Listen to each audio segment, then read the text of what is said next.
Well, good evening, buenas noches, and welcome to the special meeting of the Community and Cultural Investment Subcommittee. Today's meeting has been called to address the issue of displacement at multiple mobile home parks throughout the city of Phoenix.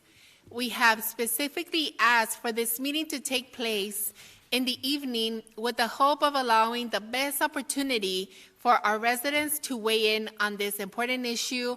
And thank you guys all so much for being with us today. Gracias a todos ustedes por estar con nosotros el día de hoy. I would like to call this meeting to order. Today's date is March 6, 2023, and the time is 6:07 p.m. We will start today's meeting with a call to the public.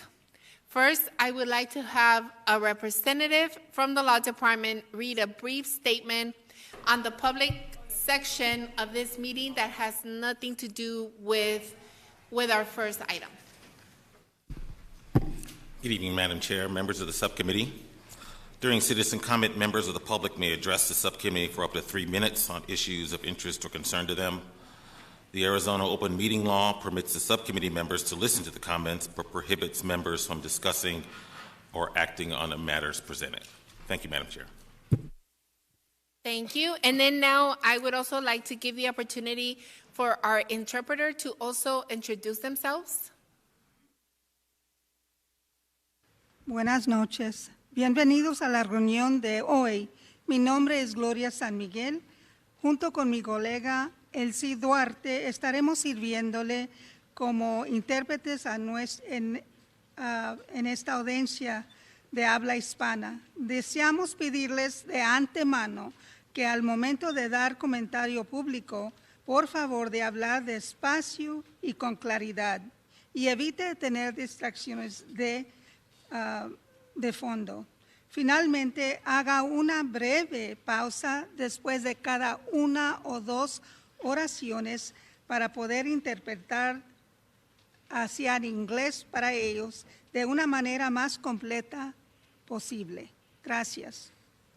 Thank you. As the chair of this subcommittee, I have asked that we allow 3 minutes per speaker for public comment today. Speakers who need translation will be provided an additional 3 minutes to accommodate that translation.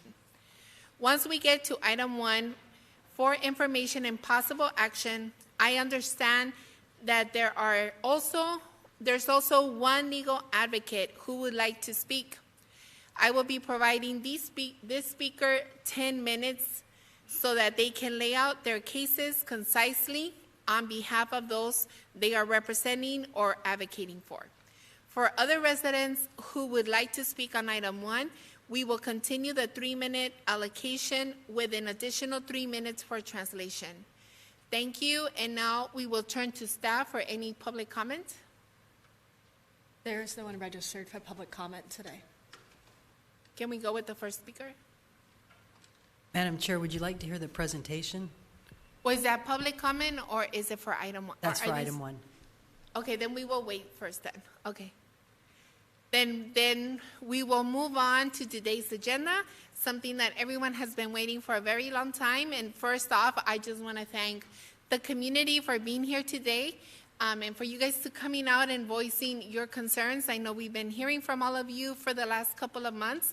And today we're hoping to be able to at least start a path into solutions. So we will start with item 1, which is the mobile home park displacement options. We will start this item with a presentation from the city. Following presentations, we will call upon residents who have signed up to speak.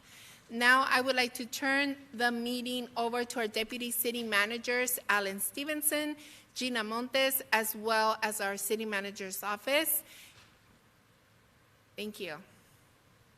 Good evening. Good evening, Madam Chair, members of the subcommittee.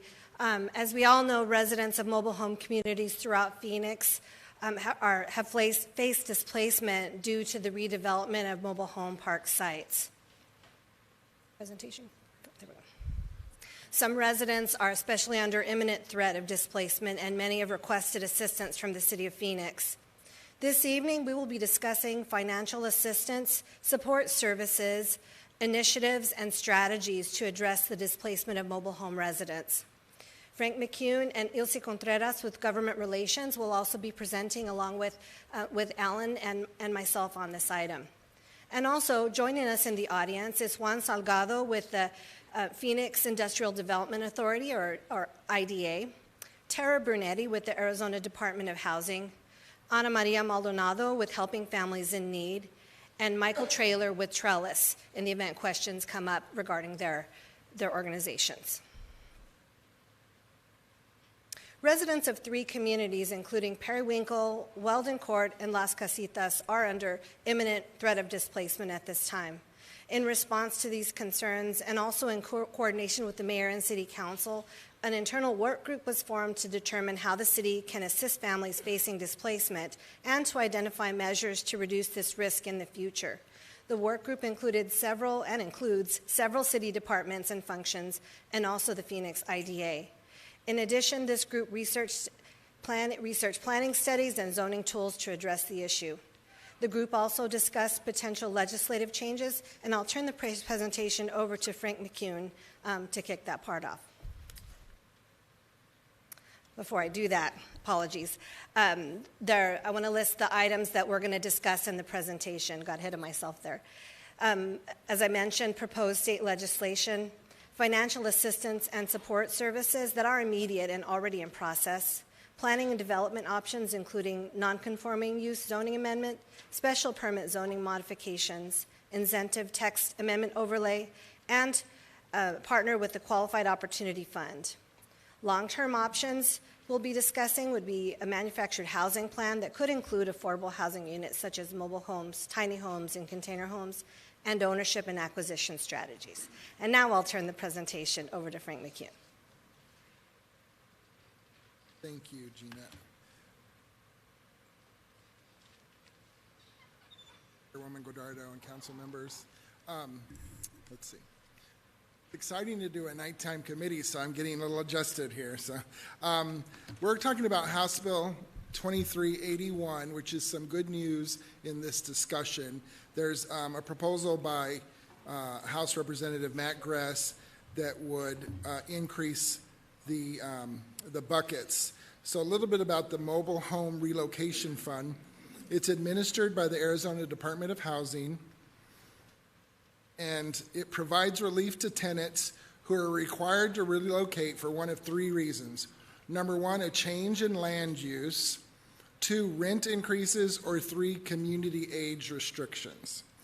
Current law allows a tenant moving due to these circumstances to receive fund distributions from the Arizona Department of Housing up to $4,000 for a park unit trailer, $7,500 for a single section mobile home, and $12,500 for a double wide mobile home.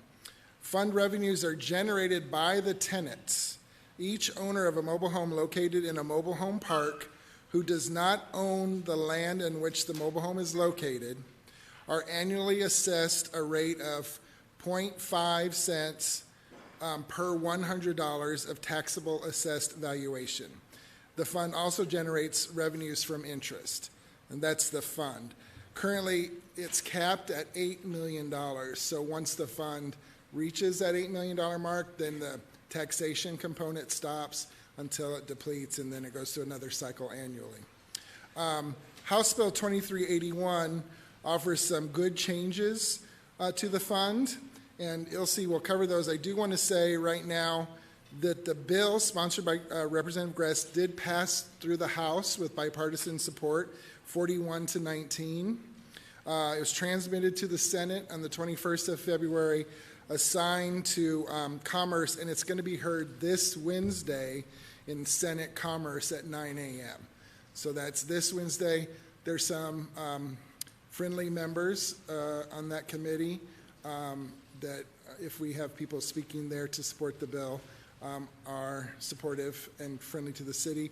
We have signed in support of the bill as well as the city, and now Ilse Contreras, who's the manager of state relations, will cover the components of the bill. Good evening, Councilwoman Guardado and council members. I wanted to discuss the changes proposed in House Bill 2381.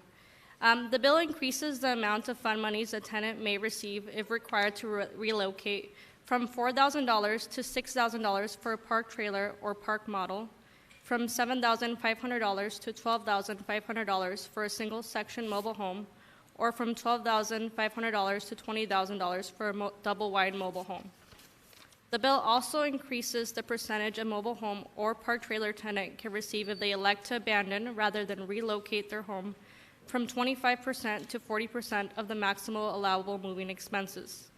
This will result in an increase from $1,000 to $2,400 for a park trailer or park model, from $1,875 to $5,000 for a single-section mobile home, or from $3,125 to $8,000 for a double-wide mobile home. The bill also increases the $8 million cap on the fund to $10 million. Lastly, House Bill 2381 instructs landlords to extend the time for repairs from 14 days to 60 days if a tenant presents a signed contract with the contractor showing the material noncompliance will be remedied within the timeline.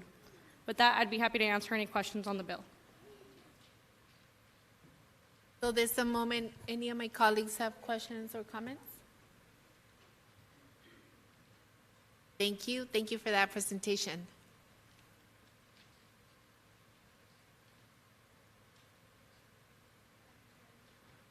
Madam Chair, members of the subcommittee, our highest priority has been to assist residents at imminent risk of displacement, and we identified the following programs as opportunities.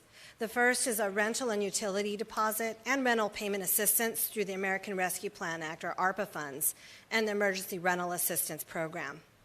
Second, providing case management and housing navigation services is a priority, and it is currently being provided to residents of Las Casitas and Weldon Court through a partnership with the Phoenix IDA and Helping Families in Need. Currently, Trellis is providing these services to Periwinkle residents through a contract with Grand Canyon University. Emergency housing vouchers have also been identified as they are meant for those who are homeless, at risk of homelessness, and recently homelessness, or have a high risk of housing instability. Residents may also qualify for homeownership down payment assistance through the Open Doors down payment program. And all of this, I want to emphasize, all of this assistance is accessible to eligible Phoenix residents citywide, and funds are finite and limited. The Phoenix IDA has also established a mobile home relief fund that is available for the following: to assist residents with hardships caused by forcible evictions, to preserve affordable housing, improve conditions of mobile home parks, and to promote the redevelopment of parks into alternative affordable housing units as appropriate. Periwinkle residents are eligible for additional assistance provided by Grand Canyon University, to include a $5,000 relocation allowance, an early moving bonus, which started in September of 2022 at $3,200 and reduces by $400 a month through May of 2023. $5,000 in household goods and furniture from GCU's CityServe. And in addition, Trellis has raised funds from the Arizona Community Foundation to establish a relocation fund. Those funds are available to be applied to residents' relocation in the range of $3,200 to approximately $10,000 per family. Now I'd like to provide an update on where the providers are in terms of assisting residents.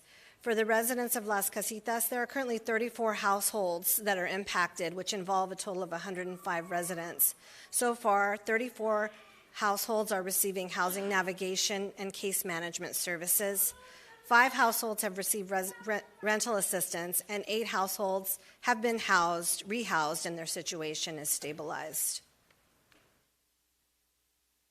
For Weldon Court, there are 43 households involving 118 total residents. 22 households are receiving housing navigation. 43 are receiving case management services.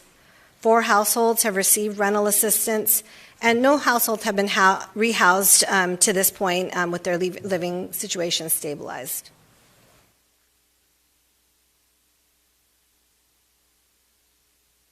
For Periwinkle, there are 46 households involving 86 total residents. Of those, 23 households are receiving housing navigation assistance. 9 have been housed and their living situation stabilized, and 14 households have to date not responded or have declined services. Helping Families in Need and Trellis will continue to work with residents to access assistance and services. And now I'll pause for any questions regarding this section of the presentation. Questions, comments? Councilmember Garcia. Thank you, Chairwoman. This first question's in regards to the kind of the previous conversation around the what's already available. And I just wanted to make sure we're clear. With the current relocation fund, and even if it's increased with the new bill passing, is it true that that doesn't cover renters and also doesn't cover undocumented people? Madam Chair, Councilmember Garcia, I would have to defer that question to the Arizona Department of Housing on the specifics. I believe you are correct, but I'm going to see if Tara's able to. Tara's nodding her head that you are correct, so I will take that as a yes. And so with that question, can you explain how some of these other programs fill in those gaps, or how we're thinking about filling in those gaps when folks need assistance? Chairwoman Moradado, Councilmember Garcia, the assistance that we have available is primarily emergency assistance. So it will assist with, for example, emergency rental assistance. ERA can provide funds towards a new rental unit or wherever they're going to be housed, and the same thing with the ARPA program. And so we are, each one of those has different eligibility requirements. And so as far as the relocation funds that have been established by the organizations, those are also available to assist with issues that, in terms of if a mobile home is going to be moved and there's additional need for funds, those funds would be available and as provided by those organizations. And I know with the 3 different parks, we've had different, and the partners have done great work or done what they can, right? We spoke of Phoenix IDA, Trellis, all these folks are trying their best. In that communication, is there patterns that you've seen or needs that we as a city can fill those gaps better, whether it's to communicate, or is there something we need to do as a city, staff-wise or otherwise? I'm sure it's taking up a lot of your time, and that probably wasn't originally in your job description. But is there something else, as you've gone through this process, that you think we should move forward with when it comes to Phoenix staff? Councilmember Garcia, that's an excellent question. I believe that we do need in the long term to develop our capacity to assist residents. We have been very fortunate to have some partnerships with organizations that are able to work with those residents in need.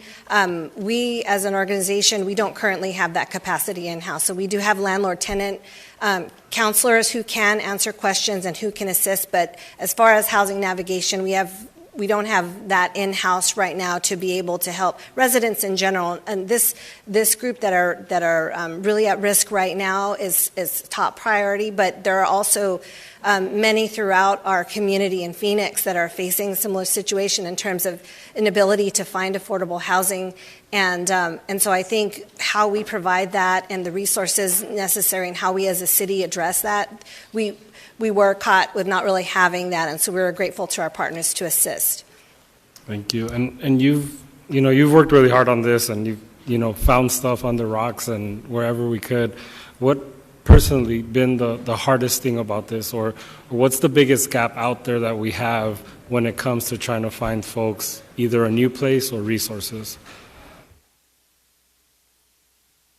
Councilmember Garcia, I believe with this particular situation, it's the dilemma that people are facing in terms of their homes and not being able, in some cases, to move them because of the age and the cost to move those units.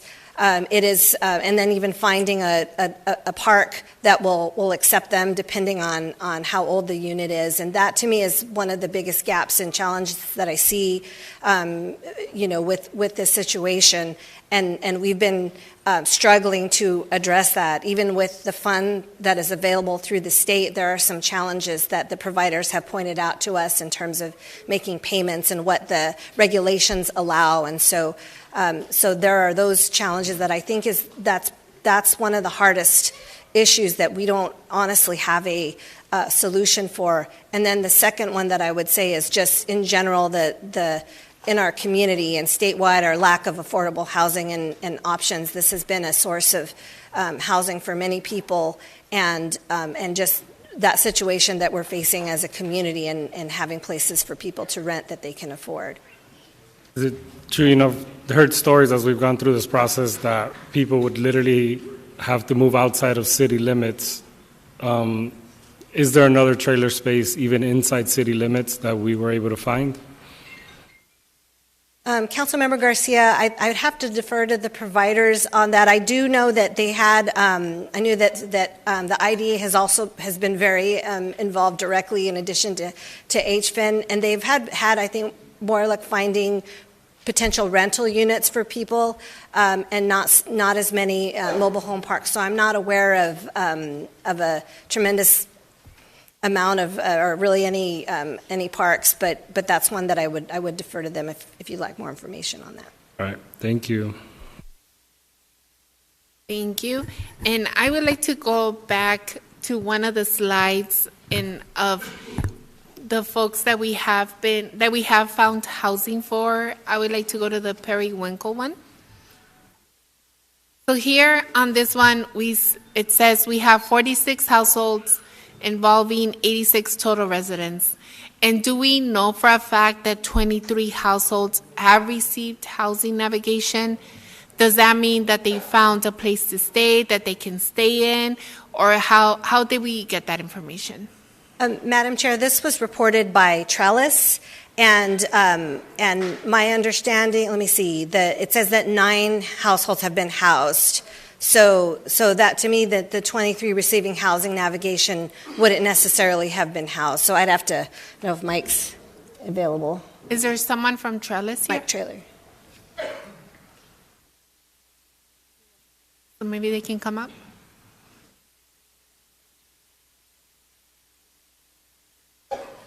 You want to sit?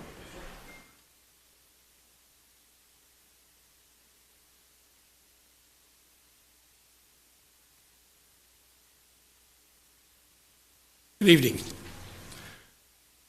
I guess my question is, of these 23 households receiving housing navigation, that doesn't mean that they have found a place to stay, right? Is it just people that are in the process? That's correct. About half of them have a housing plan that we're working towards. The other half are still trying to decide what they want to do. The options are few. Okay, so then in total, we don't have 14 households. So we have 14 households that have been unresponsive and declined services, but it's not 14. It's probably a little bit more than that because we haven't found housing for these 23 completely, correct? The difference between the 23 and the 14 is that the 23 households are talking to us and trying to figure out a plan. The 14 are not. And of these 23, given where I'm sure everyone's in a different place, but of the 23, what is your timeline, or what are you thinking? How much more time would it take to get these people in a stabilized home? Hopefully within the next 30 to 60 days. 30, how many? 30 to 60 days. 30 to 60 days. Okay, thank you. Okay. Vice Mayor? And I have questions for you, Michael, sorry. Thank you, Chairwoman. My question is building off of this as well. Throughout the public testimony that has been ongoing for the past couple of months, residents in Periwinkle have shared that they are reluctant to use funds from Trellis and ACF, but they also have the highest number of households that have been housed and stabilized. In Las Casitas, just 8 of the 34 households receiving services have been housed and stabilized. And in Weldon Court, the location with the most imminent eviction date, there are no households that have been housed. and stabilized. So I want to better understand what are the barriers facing residents when accessing these resources. Is there a reason why so few families, especially in Las Casitas and Weldon Court, have been housed and stabilized? Madam Chair, Vice Mayor Ansari, I'd like to invite Ana Maria Maldonado. Is she making oh, there she is. She is with Helping Families in Need to address your question. Thank you. Sorry, Councilwoman Ansari, can you repeat the question again, please? In essence, it's just these numbers seem very low for the number of folks who have actually been housed and stabilized. I know in Las Casitas and Weldon Court, some of those numbers, are very low. Why is that? What are the barriers that these families are facing, and why have we not been able to have a higher success rate over, the course of the past several months that this has been a priority for the city of Phoenix? Sure. So I think that there's various elements that impact that, right? Okay. So the very first item is we go in and we do an initial assessment on every household who's willing and wanting to have navigational assistance and guidance. Then with those households, we will know who is eligible for what entitled benefits. Some households won't be eligible for very many, and some will have quite a few, depending on the makeup of the household. So some are going to have to go through a private funding arena because they don't qualify for entitled benefits to get assistance. And the ones that are qualified for entitled will then go through the process that we know it of then affordable housing. And that process is incredibly bureaucratic. It's many, many steps. The city and staff has gone out of their way to work with us, to highlight these folks, to really make sure that nobody falls through the cracks. But as you know, in getting any entitled benefits, all of the steps to get those benefits are very cumbersome in the sense of paperwork, signatures, documentation.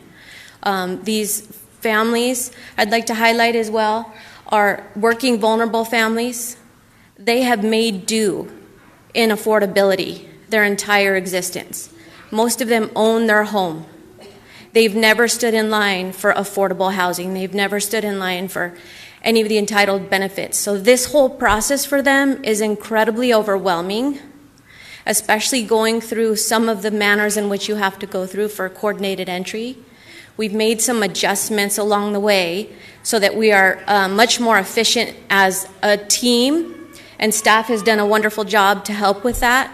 So there are quite a few elements. Some really fall off because they understand the bureaucracy and they see themselves getting to the end of their timeline and have decided to go ahead and, in the meantime, move in with family or friends. So there's lots of moving parts. We have so much detail on every single family, we could be able to pull from that detail to give you a better indication without really disclosing names or families, but giving you a better sense of what does this process look like and what happens to folks along the way. First of all, thank you. That was very, very helpful clarification. I have two follow-up questions. So first, you said assessment of willing households. I have questions about that, but going to the second point, you said first, some families do not qualify. Can you elaborate on why they may not qualify? Sure, so their status, depending on their citizenship and their status. So and some have mixed status and some don't have any. Okay. So, thank you. You're welcome. And then you talked about the bureaucratic process and how overwhelming that is. For the sake of the public, can you elaborate a bit on what that bureaucratic process looks like for these families? Sure. So, the first step is basically raising your hand and saying, yes, I'd like to apply for that affordable housing benefit. You submit an application that has to go through a specific path out in the community. So going through that path, and then there are various elements and referral processes that go from one government entity or contracted entity to another. So that initial piece goes, somebody does an assessment, then is called and does a screening. That has to be scheduled. Remember, these folks are working, right? So the timeline of getting those scheduled and making sure they're prepped and ready. And what the city has afforded is actually us to handhold them through the entire process. So we are not making referrals and saying, here's an address, here's a phone number, but we're scheduling so then those navigators are actually sitting with families, either in their front door or in their living room, and going through each one of those screenings. One piece that we've noticed too is with some entities, depending on who they are, translation or ability to conduct this business in the language is also difficult, right? So we also have to have staff on the other end that can do that. Or we raise our hand and say, we have the ability to translate and have some credentialing on that, and we will translate for you. So then you do a screening, then it goes back for verification. After that verification of the screening, then there's a process on the back end that's not necessarily through my purview, but then a voucher is then assigned. Okay. Then there's a briefing that needs to be scheduled on that voucher. And this is before we even begin to shop for a place to be or stay. So that is the front end. There's lots of signatures, lots of proof of income, lots of proof of identity, all of those pieces, right? And having people be able to gather all of those items. Then once the voucher is in hand and we begin helping to shop, then there's a whole another level of bureaucratic process that happens, because of course the system is giving funds on behalf of, or part funds on behalf of. So they have to go through screenings on the actual apartment. Is it habitable? Does it have all the elements that it needs to have? Does the negotiation of the amount of rent gonna work? So there's that bureaucracy that happens. Then fast forward, then once the city says yes, and it's various entities that give this voucher, right? But right now most of them are in the city of Phoenix. But once the city of Phoenix says yes, then the whole leasing process goes through. Then you're talking about deposits, utilities. I mean, all of it is, as you know, is very cumbersome when we move. Just on your time, also your pocketbook. So all of those pieces, each one is a bureaucratic step in itself. So it takes an immense amount of time to get to move in, and now you're somewhat stable. Right. Again, in a rental, most likely when you've owned your home for the last 20 years. Based on, and this is my final question for the segment, based on your vast experience in this work, what would you say is the most impactful action that could be taken to remove one, if not several, of these barriers? I think that we're doing that, and I think we are documenting well how we're doing that. It's such a vast system. There's no wrong door, which is great. It just is a matter of then streamlining once you get into that door. And I think the commitment of just holding folks' hand through the entire process is key. I'm not sure that happens across Maricopa County, but it's definitely happening in this case, and that, I think, is one of the pieces. Is it's very overwhelming for folks, especially when they're looking at a deadline of when they have to be out of their home. Thank you so much for all of your work. So nomás una nota para las personas que ocupan traducción que acaban de llegar. Tenemos todavía audífonos para que puedan escuchar la junta en español.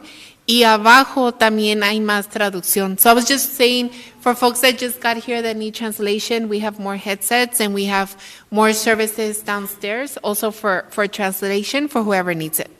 Councilmember Garcia. Thank you. First of all, thank you both, Michael and Ana Maria. I think this hopefully is not coming off as animosity. I think we're here, and I wanted to kind of reset the tone of like we're all trying to find solutions. And I think both you all, IDA, and city staff have been working really hard. And what I said earlier is somewhat of an impossible task, right? Because of the barriers and the things that are beyond your control, beyond our control. And I think that's where we want to get to, hopefully at the end of today or at some point where we're getting rid of some of these barriers.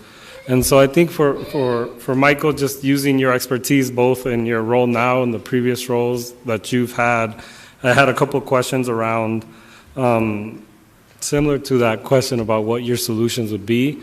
But the first question is there another price point similar to this that's not another trailer park where folks can go? Is there something equivalent to where they're at now that would be transferable to?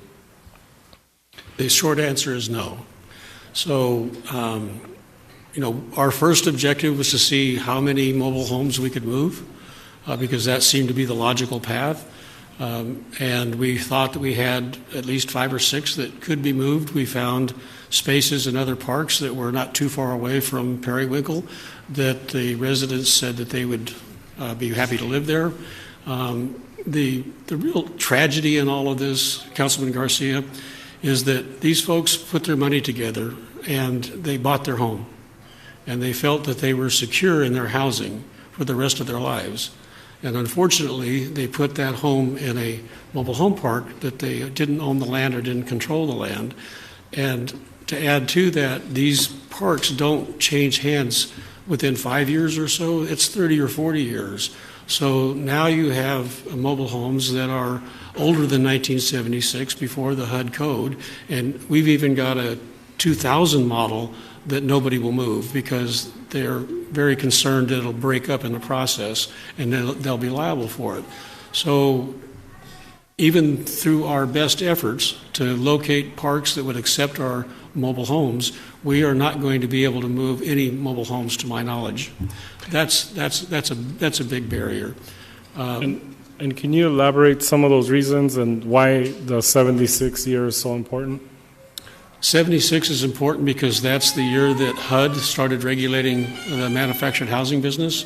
So there are code items that HUD requires from 1976 and beyond.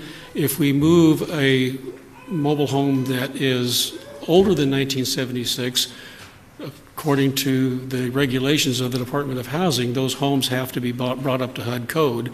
And there is a state grant that you can get for $1,500, but that might install a couple of smoke detectors and certainly won't bring the home up to the HUD standards. Similar to the question that the Vice Mayor asked, on what do you see as a solution? What are options that we would have, not only as a council, but what needs to happen for us to have either more, just either getting through some of those barriers or just other options? Like, how do you see us moving forward from this? Well, I think that's a near-term and a longer-term answer. The longer-term answer is, and I was really happy to see in the city's report that you talked to Rock USA, because I've gotten to know them pretty well.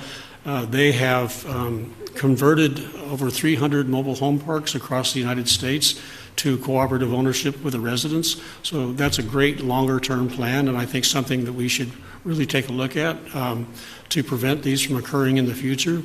The current situation, obviously, if our Periwinkle residents were independently wealthy, it wouldn't be a problem, but they're not.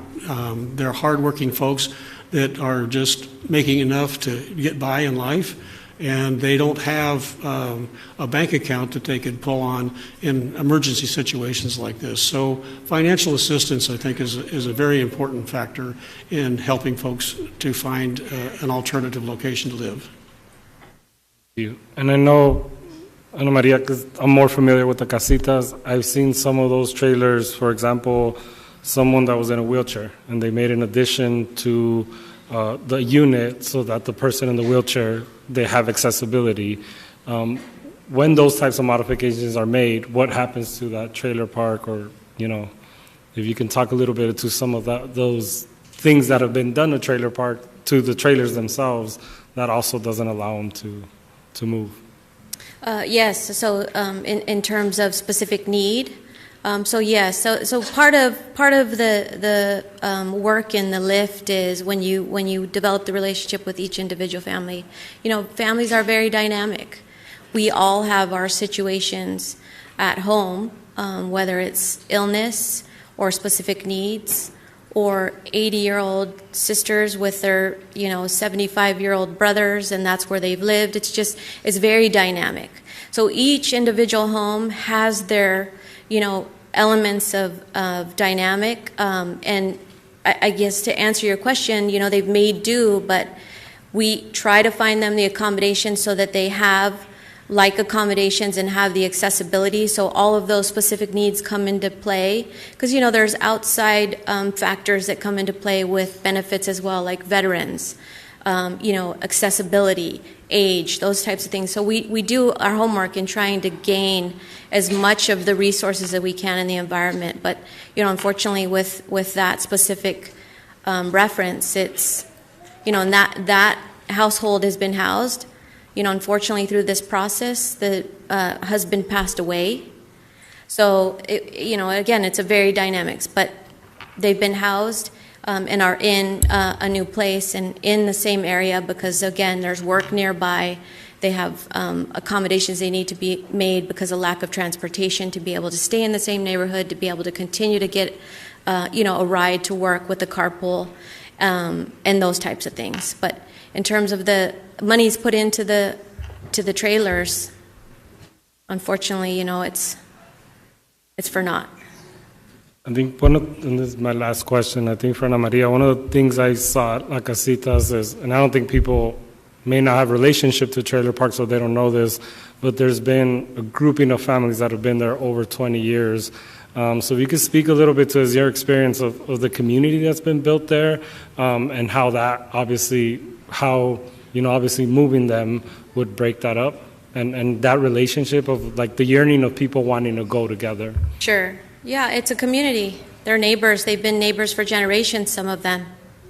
Inherited houses, or by word of mouth and referral, because of course, like we all do, when you find a good deal or a place to be able to go that seems like a great, answer to what you've been looking for, by referral. So it's a lot of folks that are related, but either by friendship or by family or by in-laws. They generally come from the same place, by their parents and their grandparents by birth. So there's an immense sense of community, and they take care of each other, and they've taken care of each other for a very long time. So that's been one of their requests, is to try to stay together. But I think I will say this as well, is one, that's very difficult because each family situation is very different. Units right now are not so hard to find, but it's the affordable housing money and the vouchers that are not easy. So if it's not one thing, unfortunately, it's another. So doing the best that we can to accommodate their specific needs and their specific wants, and being empathetic, sympathetic, and walking them through that process and prioritizing, what are some of the most important items that we need to consider, and then giving them, all of the factors to make their decisions. But, it's a very difficult situation, very emotional for a lot of people. Thank you all again for all the work. I wish we could have GCU and the new owners of these places up here and ask them, a very different set of questions that I would like to ask them. But thank you all for the work that you've done, and we hope we can get things done here to make it easier, and appreciate your partnerships. Thank you.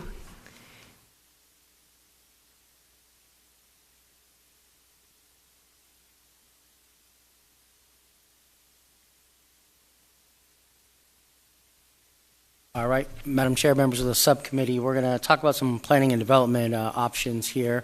And so the first one is nonconforming use zoning amendment, special permit zoning modifications, incentive text amendment overlay, as well as partnering with Qualified Opportunity Fund. I'll go through and explain those in greater detail so that everyone understands a little bit better some of the planning speak that may be represented on the slide there.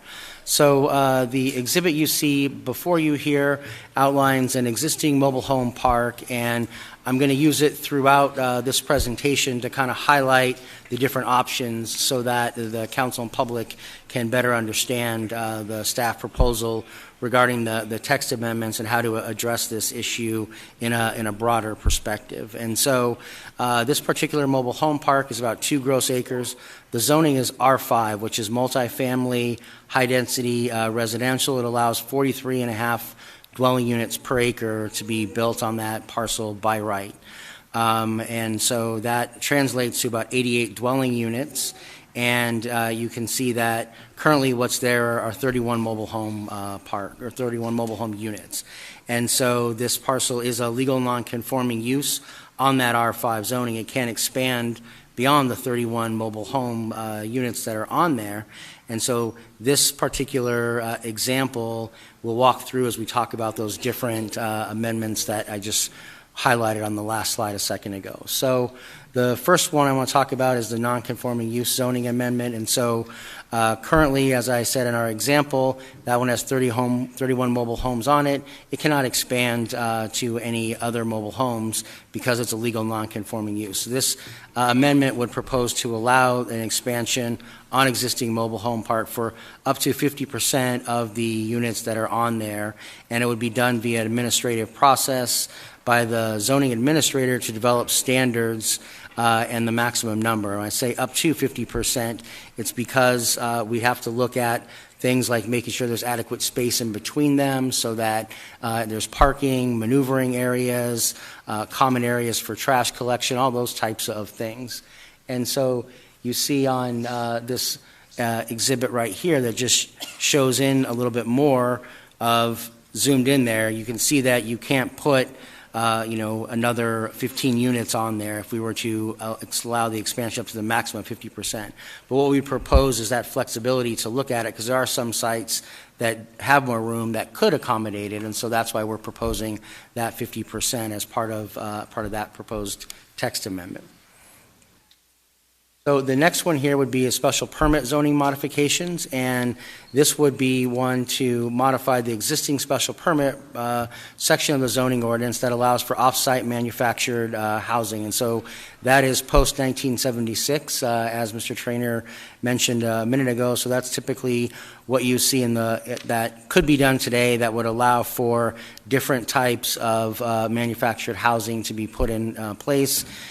That provisions have been within the ordinance my 20 years here at the city, but I don't believe anyone's developed a mobile home park or manufactured home park during that time frame. So we'd be proposing to look at allowing multiple types of off-site units like tiny homes, container homes, those types in there as well, permitted any underlying zoning district, not just R2 and R3, which is a current limit on there, as well as remove the 10-acre minimum lot size so that they could be built on smaller lot sizes, which would make it more likely that you might see one in an area of the city that is already developed where 10 acres of land, as you know, in most of your districts, as far except for the fringe kind of growth areas, 10 acres is difficult to find.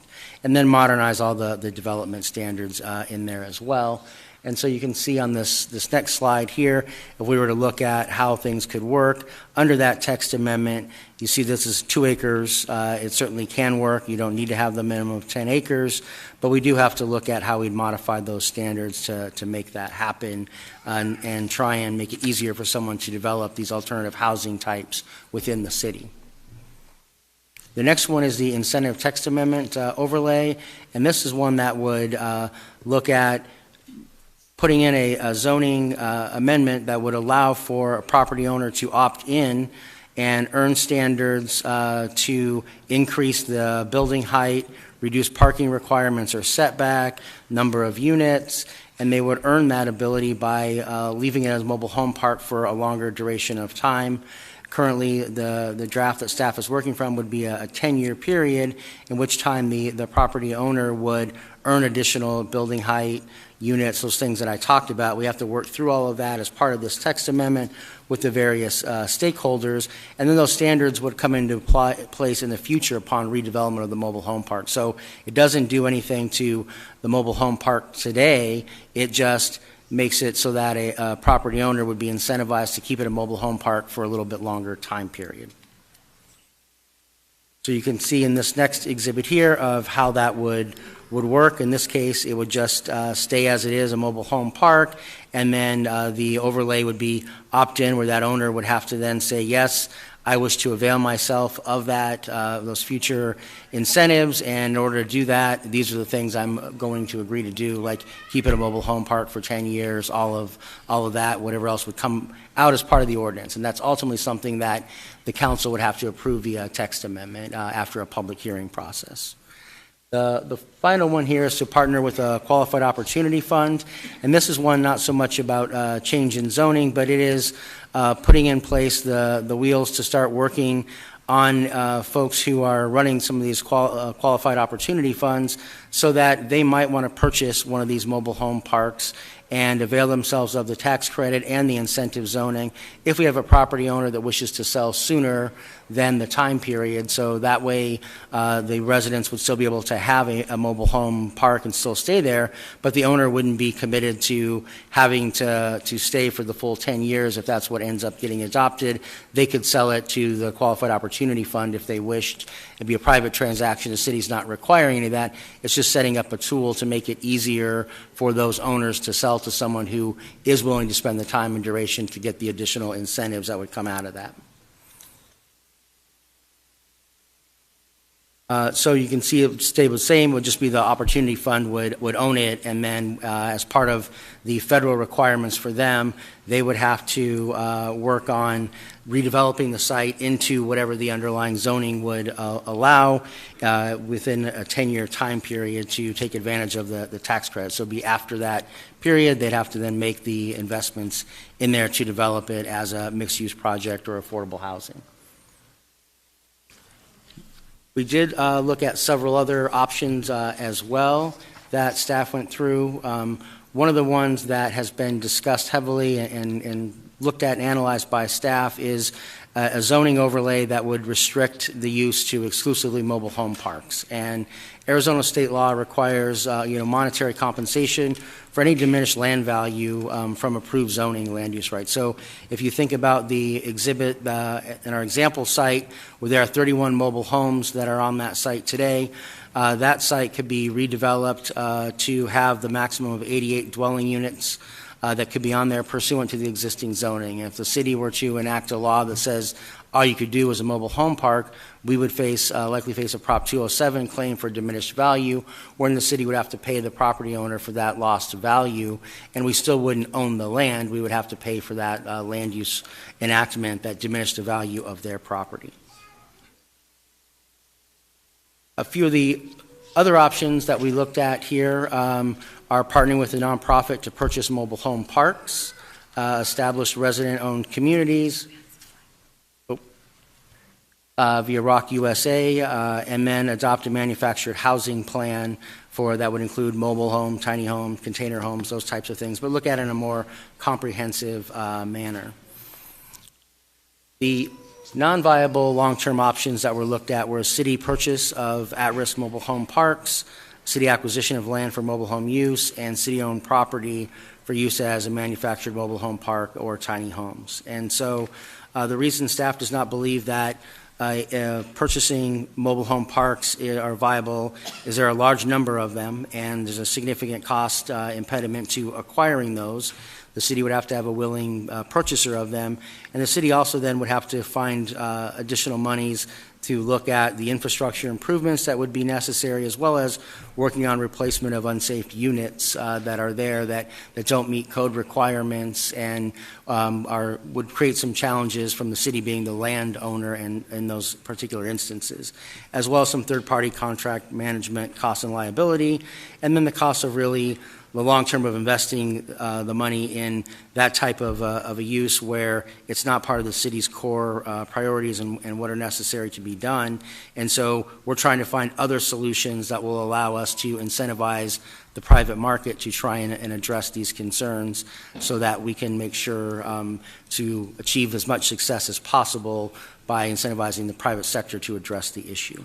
And then the final one I wanted to talk about is acquisition and use of city-owned property.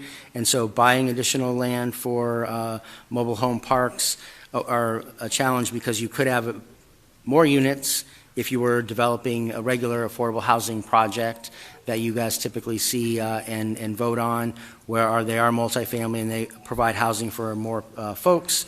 And then the cost to upgrade units and infrastructure improvements that we already talked about, as well as what Mr. Traynor mentioned, Mr. Traylor talked about the difficulty in moving some of the existing mobile homes that are on several of these sites today.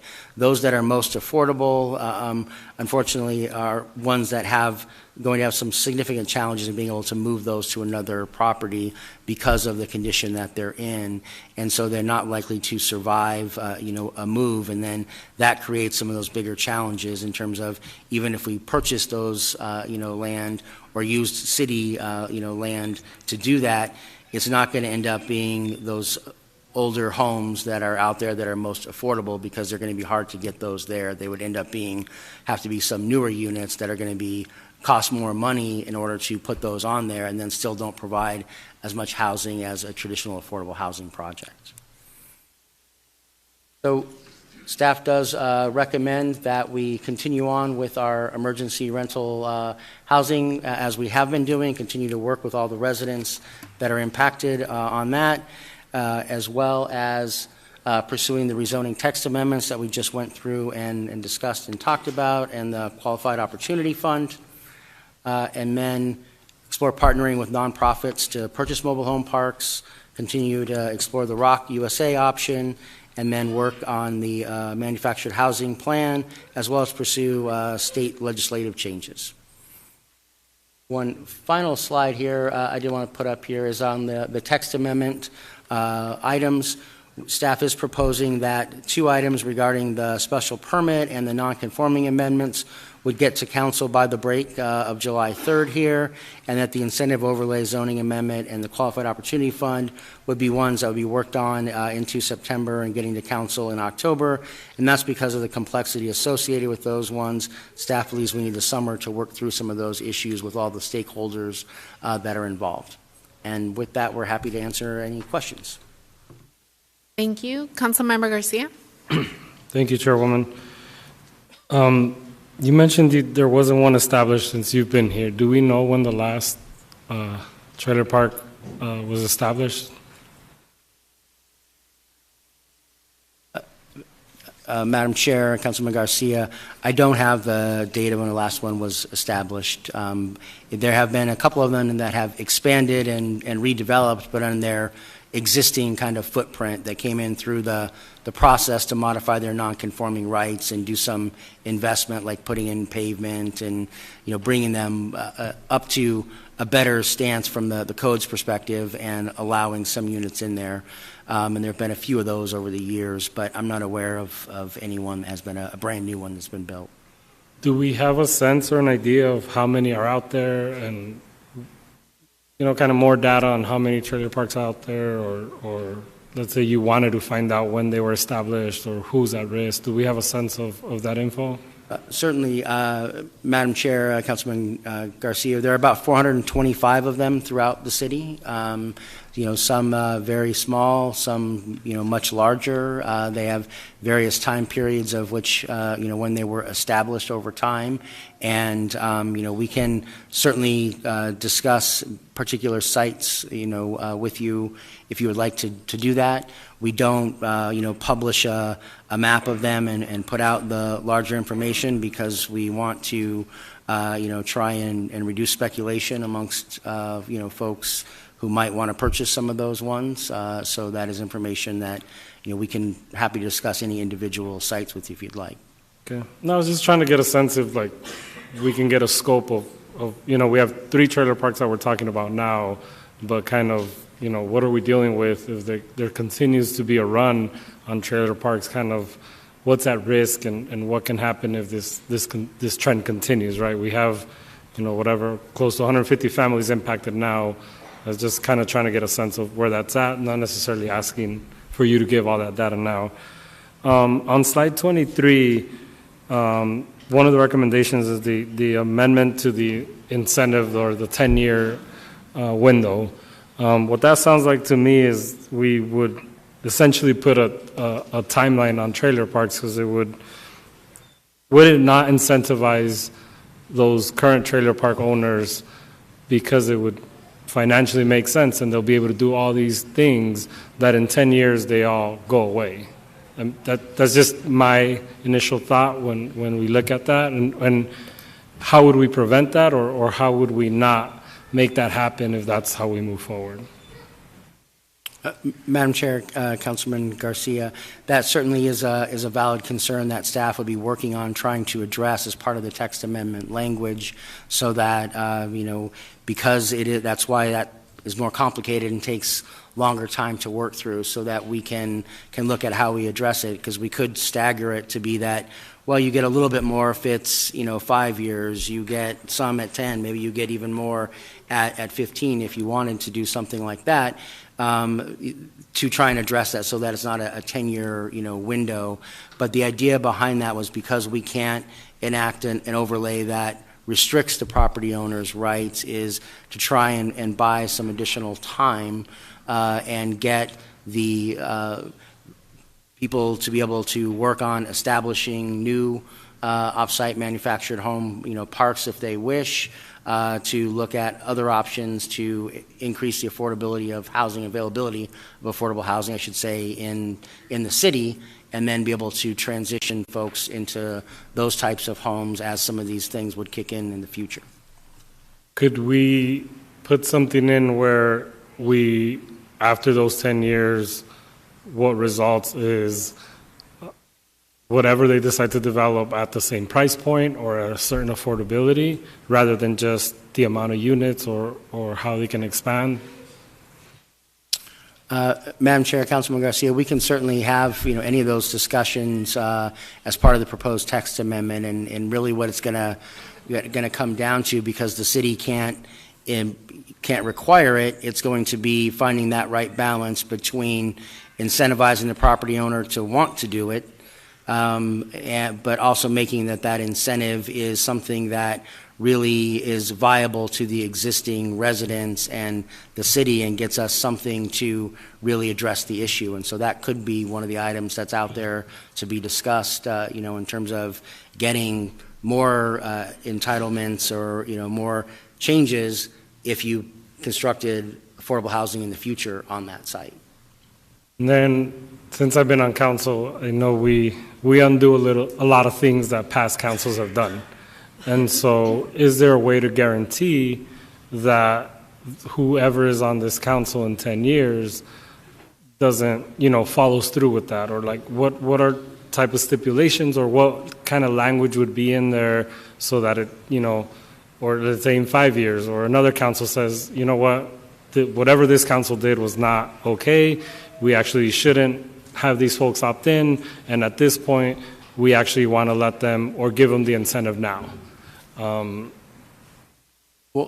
Madam Chair, Councilman Garcia, I think that I don't believe there's a legal way that the current council can bind future councils via a council action. So it would be a public action that some future council could take, and I don't think that the current council can stop whoever would be elected at that time from taking a valid action.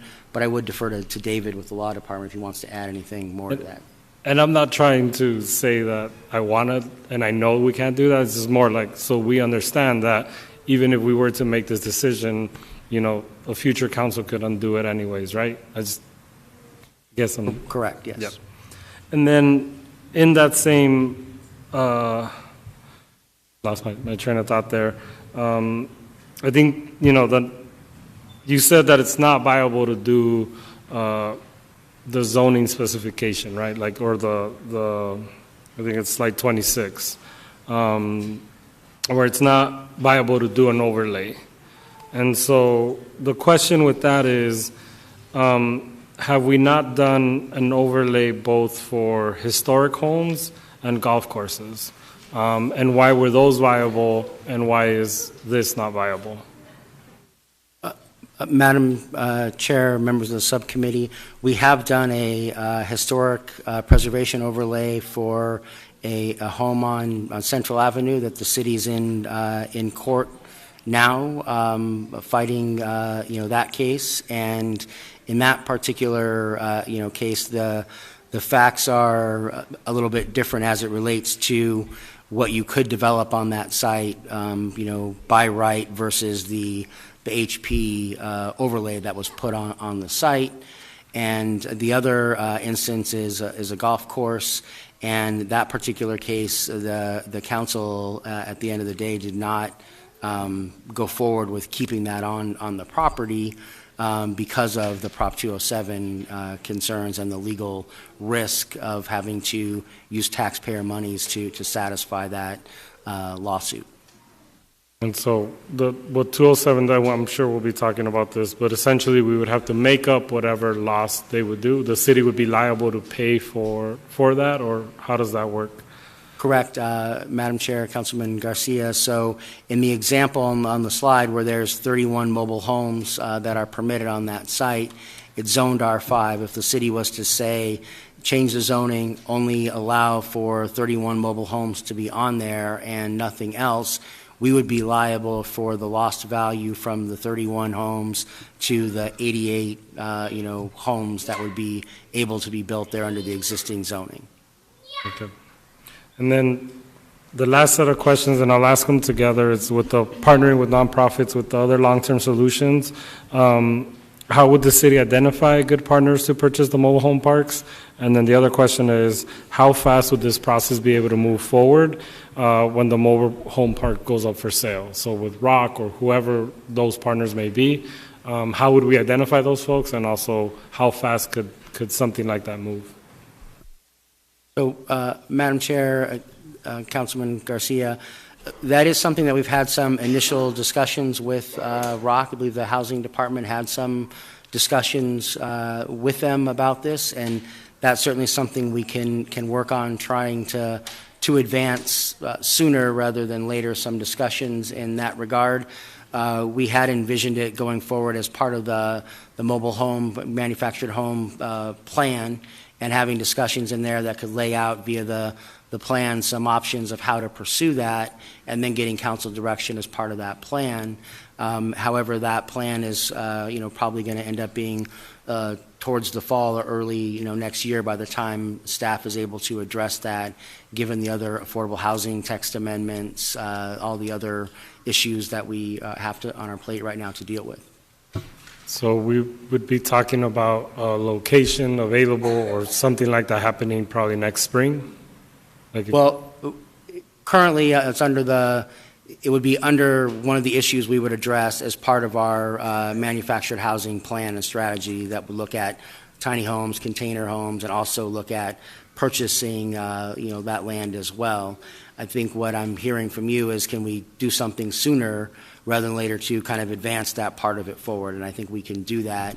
It would be an effort between our various departments to look at what we could come back and discuss as part of options. I know I'm not trying to put you in my head, but in my head what I'm trying to say, probably most folks in the room, kind of what it would take to get them to a place where that's also an option. That's kind of why I'm asking for timeline or at least a frame of when we could see a partnership like that being able to happen.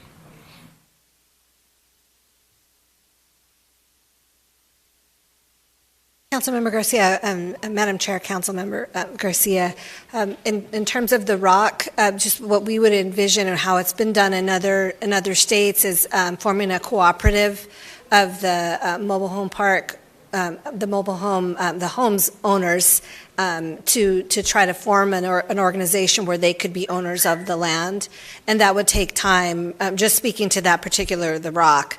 And so I think we would need to identify parks in advance. And so just in all honesty, for the parks that are right now have already been acquired, they have such a short time frame to move. It would be challenging for us to be able to say, for the folks in the room who are in this situation, that we would be able to move and get something like that established. And just being fully transparent on that, how we would envision it after having some discussions with ROC and getting that in place is to identify some potential parks where it could be viable, and then have them work with the property owners. That's the model that they have generally used, to have them be owners of the land as a cooperative. Thank you. Vice Mayor. Thank you, Chairwoman. If we could go to slide 29, please. So first, I guess building off of what Councilmember Garcia just said, I think definitely a huge proponent of this recommendation to partner with nonprofit organizations, but also hear you that it will take quite a bit of time. So I guess I'm slightly not understanding why option number 3, using city-owned property, is a non-viable option. And looking at the example of when we've gone to build emergency shelters as part of our strategies to address homelessness plan, we've identified city-owned properties like the one in my district at 22nd Ave and Lower Buckeye. And while that has also been time-consuming, we have been able to take a parcel of land that we already own and address the challenges at hand there. So I guess, Alan, I heard your explanation, but I'm just not really understanding why that seems like kind of the most simple, straightforward option is looking at the assets that we have as a city, and then could we couple that with, a fund? We're talking about relocation funds. Could we create a relocation fund and use city-owned property? And at least for those, like these 3 mobile home parks are the ones at most imminent risk. Could that not be an immediate or medium-term solution while we wait for the longer-term solutions? Madam Chair, Vice Mayor Ansari, I think the biggest reason that staff doesn't recommend utilizing our existing resource, our land, in this manner is that it doesn't provide as much affordable housing for residents as other affordable housing developments do. And so we have a very limited amount of land that is, that is closely into the city, and using that land to develop more of a mobile home park that does not allow for us to expand and go up and increase the number of units on it is something that just doesn't allow us to address as many people who have a need for more affordable housing. And so that's our biggest challenge in that particular area. And then, yep. And Madam Chair, Vice Mayor, another factor is the size of the lots that we own. And speaking for those, the land that's in the Housing Phoenix plan, there are very few that are of a significant size. They're all different sizes. Some would be for a single family unit or maybe a duplex or something like that. And then there are very few that are large enough that we could do something significant on that in terms of the spacing required and the infrastructure and that sort of thing. So some of it, so just speaking to the ones that are in the housing department, that's kind of one of the challenges. And then there are other parcels that are owned by other departments. And so that was one of the challenges. And we have recently looked to see what's available in terms of our inventory given the size, and that's another challenge. Okay, I think while that makes sense from a very just like logical, practical perspective, I think when we have 3 mobile home parks that are at such imminent risk, at least for me personally, I would rather find the quickest, most immediate solution that we can to make sure those folks do not lose their homes and become homeless than the long term. And I understand the challenge of that, but I guess just an example, the 35th Avenue and Lower Buckeye piece of land. I don't know if you've looked at that as an option. That was our second choice for the homeless shelter. It was quite a large lot. I know this is off the cuff, but would a piece like that be viable for something like this? I don't believe it's in the Housing Phoenix plan. Yes, Vice Mayor, that particular piece of land, there's also an issue with the Rio Salado plan, and so we were looking at kind of taking it out of what had been discussed for that. So there was a request for information out in the development community, and there were some long-term plans that the Public Works Department had for that land. So we had looked at it, and then were able to identify a parcel that did not have any plans for it, and that we were able to relocate that piece on. But that particular one, I'm not to say that might not be viable. Some of the challenges with that, without going into too much detail, there were some challenges in terms of the grading on that and drainage, and so it wouldn't be as simple as just having the site and be able to say this is available, let's move the mobile homes on there. So not to say that we couldn't explore that particular piece of land. I hear what you're saying. There were some challenges with that one as well. Okay. Well, having heard all that, I would like to make a request. If I do think this bullet should be considered something that's viable. So if I could request that we actually look at city-owned parcels, even if it is not a long-term, 10, 20-year plan for the parcel, if there is a piece that we own that is large enough to accommodate some of these folks, and then we do have funds available, I think that is a solution that we should be looking at. And then my other question, Alan, was around other types of justifiable lack of infrastructure options that the city can explore for a potential moratorium. I'm especially concerned about pushing people out of their homes around Phoenix summer heat season. And mobile homes that I visited last year during an infrastructure tour in South Phoenix, many of them had, lack of air conditioning. They utilized lead pipes. And a few weeks ago, representatives from the American Red Cross shared that they handed out smoke detectors to more than half of the homes in a park where one mobile home had been burnt to the ground days prior. So I'm wondering, is that lack of infrastructure something that can help us justify the reasoning behind a moratorium? Madam Chair and Vice Mayor, in this particular case, the moratorium case law in Arizona is very stringent regarding how the city could enact a moratorium, and I don't believe that would be enough to allow us the ability to do a moratorium. I can defer to Mr. Benton if he'd like to add more from the law department's perspective, because it's really the statute and case law that constrain what the city can do regarding moratoriums. Is there anything additional? Madam Chair, Council Member, I can go into the details of what the statute says, or at least an overview if that's what you like. I guess just your legal opinion on whether or not it would be justifiable because of a lack of infrastructure.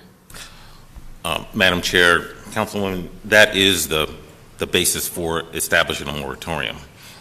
The default position is we don't stop development unless there's some reason to stop development. So there has to be a list of things. They all have to be justifiable. They have to be reports behind it, information, et cetera, et cetera.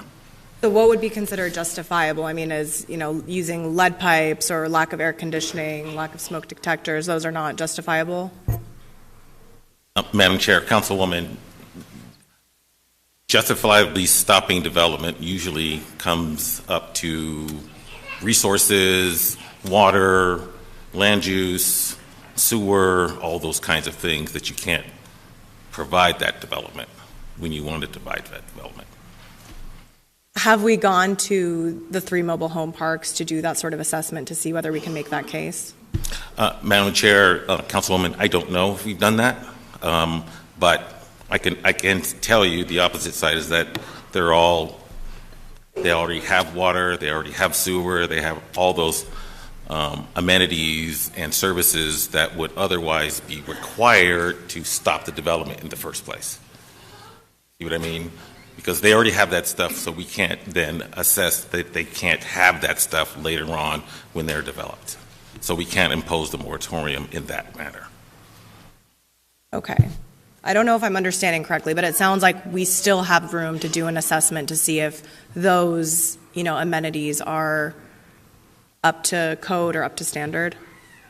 So, Madam Chair and Vice Mayor, if I could maybe add a little bit to that. Where moratoriums have been successfully defended, it is for a defined time period when, for example, a developer wanted to propose 100 new homes in an area that did not have water service, but the water utility was working on bringing water to that area. You could have a moratorium for whatever time to address some of those issues. And there are other things related to water as well, so it's not quite that simple. But the reality is that because a mobile home or a regular house doesn't have air conditioning isn't a reason that the city could enact a moratorium on redeveloping that property, because it has to be something that is a public health concern as it relates to the new development, not the existing one that's there. So it has to be that the city can't accommodate the new development that someone's proposing to make with their private property rights in order for us to study that and then enact a moratorium. Okay, that's helpful. So the sewer piece, for example, sounds like one that I think would be worth exploring. I mean, do you think if there's issues with the sewer system on an existing mobile home park site, then that could be, I mean, is that an assessment that the city can at least do to see if there's any justification there from a legal perspective? Madam Chair and Vice Mayor Ansari, we can certainly look at that for the 3 parcels. I don't, again, getting to the fact that the standard is going to be what is going to be developed there in the future. And so just like any other development, we will require that whatever they want to build there, they're going to have to put in the infrastructure. So if there's not sewer there today, they will have to put it in as part of the requirements of their new development, just like anyone building new homes down in Levine. They're going to be required to upgrade that and build that. It would only be that if there is not capacity in the sewer line that is out in front in the public right-of-way that could not be accommodated and couldn't be worked out, that there could be a moratorium looked at in a particular instance like that. Okay. All right. Got it. Thank you so much. Thank you. I just had a couple questions, just following up a little bit on some of the comments that were made earlier. I guess the golf course that I would like some clarification about is the Cabuto case in the Biltmore area. Like, what's the reasoning that we were able to do an overlay there? Like, what's the difference between that and maybe trying to do something like that over these mobile homes? Madam Chair, members of the subcommittee, in the case of the Biltmore golf course case, and what came out of that was a court decree regarding a lawsuit involving the city, the golf course owner at the time, as well as some of the residents, and the court is out of that directed the city to develop the GC golf course zoning district and then put that in effect on the Biltmore golf course. And so that's why it's there today under a court order. And the only other time I think we've got 1 or 2 other parcels that have used GC zoning. The majority of the golf courses use special permit as the zoning tool. So if the court ruled that way, how is it that the state wasn't able to sue? Like, how does that one judge decision comes about instead of what the state law says? Well, and that takes place prior to Proposition 207. So the Private Property Rights Protection Act, known as Prop 207, was passed in 2006 here in Arizona. That court case was before that, and so that's why the judge was able to make that decree. And then talking a little bit of the historic home, I remember I was new on the council when we took that vote. You said that's still in court? Madam Chair, members of the subcommittee, yes, it's still in court. And that's been almost 4 years? It's been a while. I'm not sure exactly on the time, but it has been a while, yes. Well, at least 3, because I've been on council almost for 4 years. And till this day, is that overlay still active?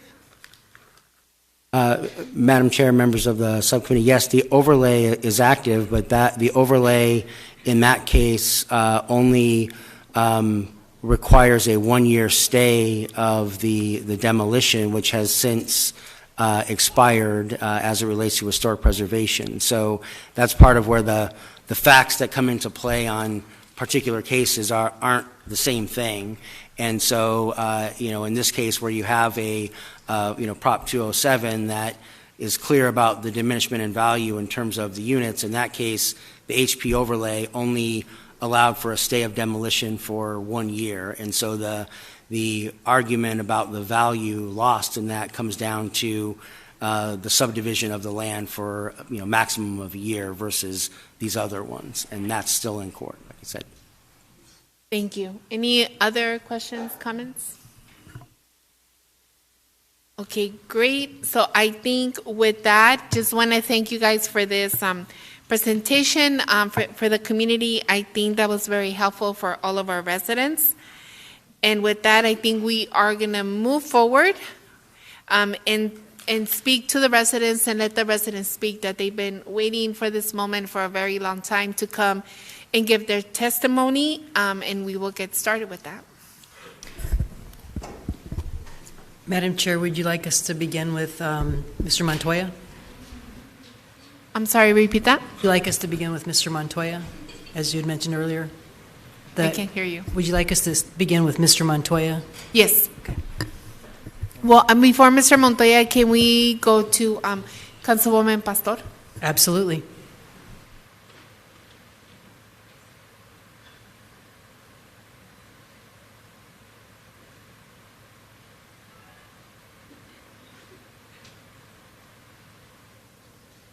So there are some questions on Weldon Court.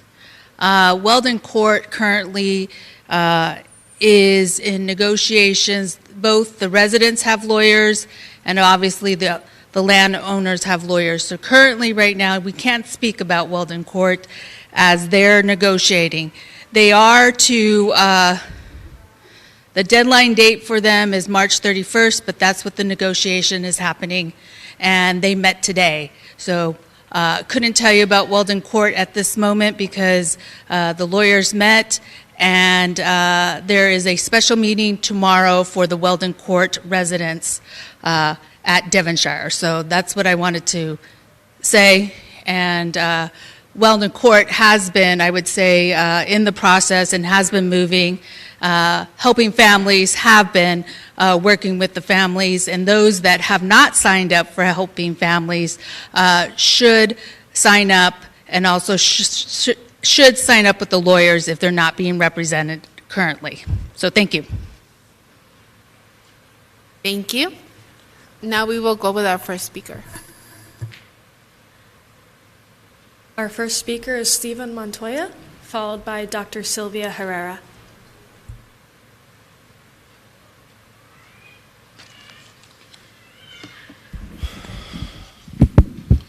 Good evening. I am really under a lot of pressure right now. I have a great responsibility. I've been asked to represent the families that consist of children, there's one right there, of mothers, of disabled veterans who live in these mobile home parks, specifically Periwinkle. And that is a heavy burden for me to carry because really I'm not competent to do it. But ironically, I'm dealing with an entity that has caused this, that claims, I wrote it down, to be a Christian university. So before I actually started with these folks, I actually prayed for the strength and the inspiration to represent them effectively, and I'm going to do my best. I'm also really stressed out this evening because a lot of the entities that usually stand by my side fighting for the poor, fighting for the dispossessed, are not here. Where are they? Honestly, they have been co-opted by Grand Canyon University because Grand Canyon University is a very powerful entity, and it has lots of money, and it has lots of honors that it can bestow, favors it can give. And that is very effective in silencing the entities that ordinarily would be here speaking before I spoke. So I feel very alone. I'll tell you how I got involved in this. A dear friend of mine that I've been working with for over 20 years, that would be Salvador Reza, called me and told me, hey, can you help these mobile home residents who are being dispossessed, displaced, destroyed financially by Grand Canyon University? I didn't want to say yes because really I was super busy. And if I have dark circles under my eyes, I'm like way overworked. But because Mr. Reza asked me to, I decided to go out there. And I met with these people. God bless them. And I did feel a big burden, but I just couldn't say no because I wanted to help them, because they are good people. They are hardworking people. And they are being destroyed, and no one cares. Having said that, I am here first and importantly to give thanks. I would like to give thanks, first of all, to you, members of the City Council, because look, you're listening to them. And I know you're trying hard to help them. Thank you. They thank you. I thank you on their behalf because so many others won't listen. I also wanted to thank our city manager, Jeff Barton, because I know, consistent with the council, he has really helped marshal the city's resources to try to help this problem. Another individual also affiliated with the city that I would like to thank is another dear friend of mine for many years, and that would be Juan Salgado of the Phoenix IDA.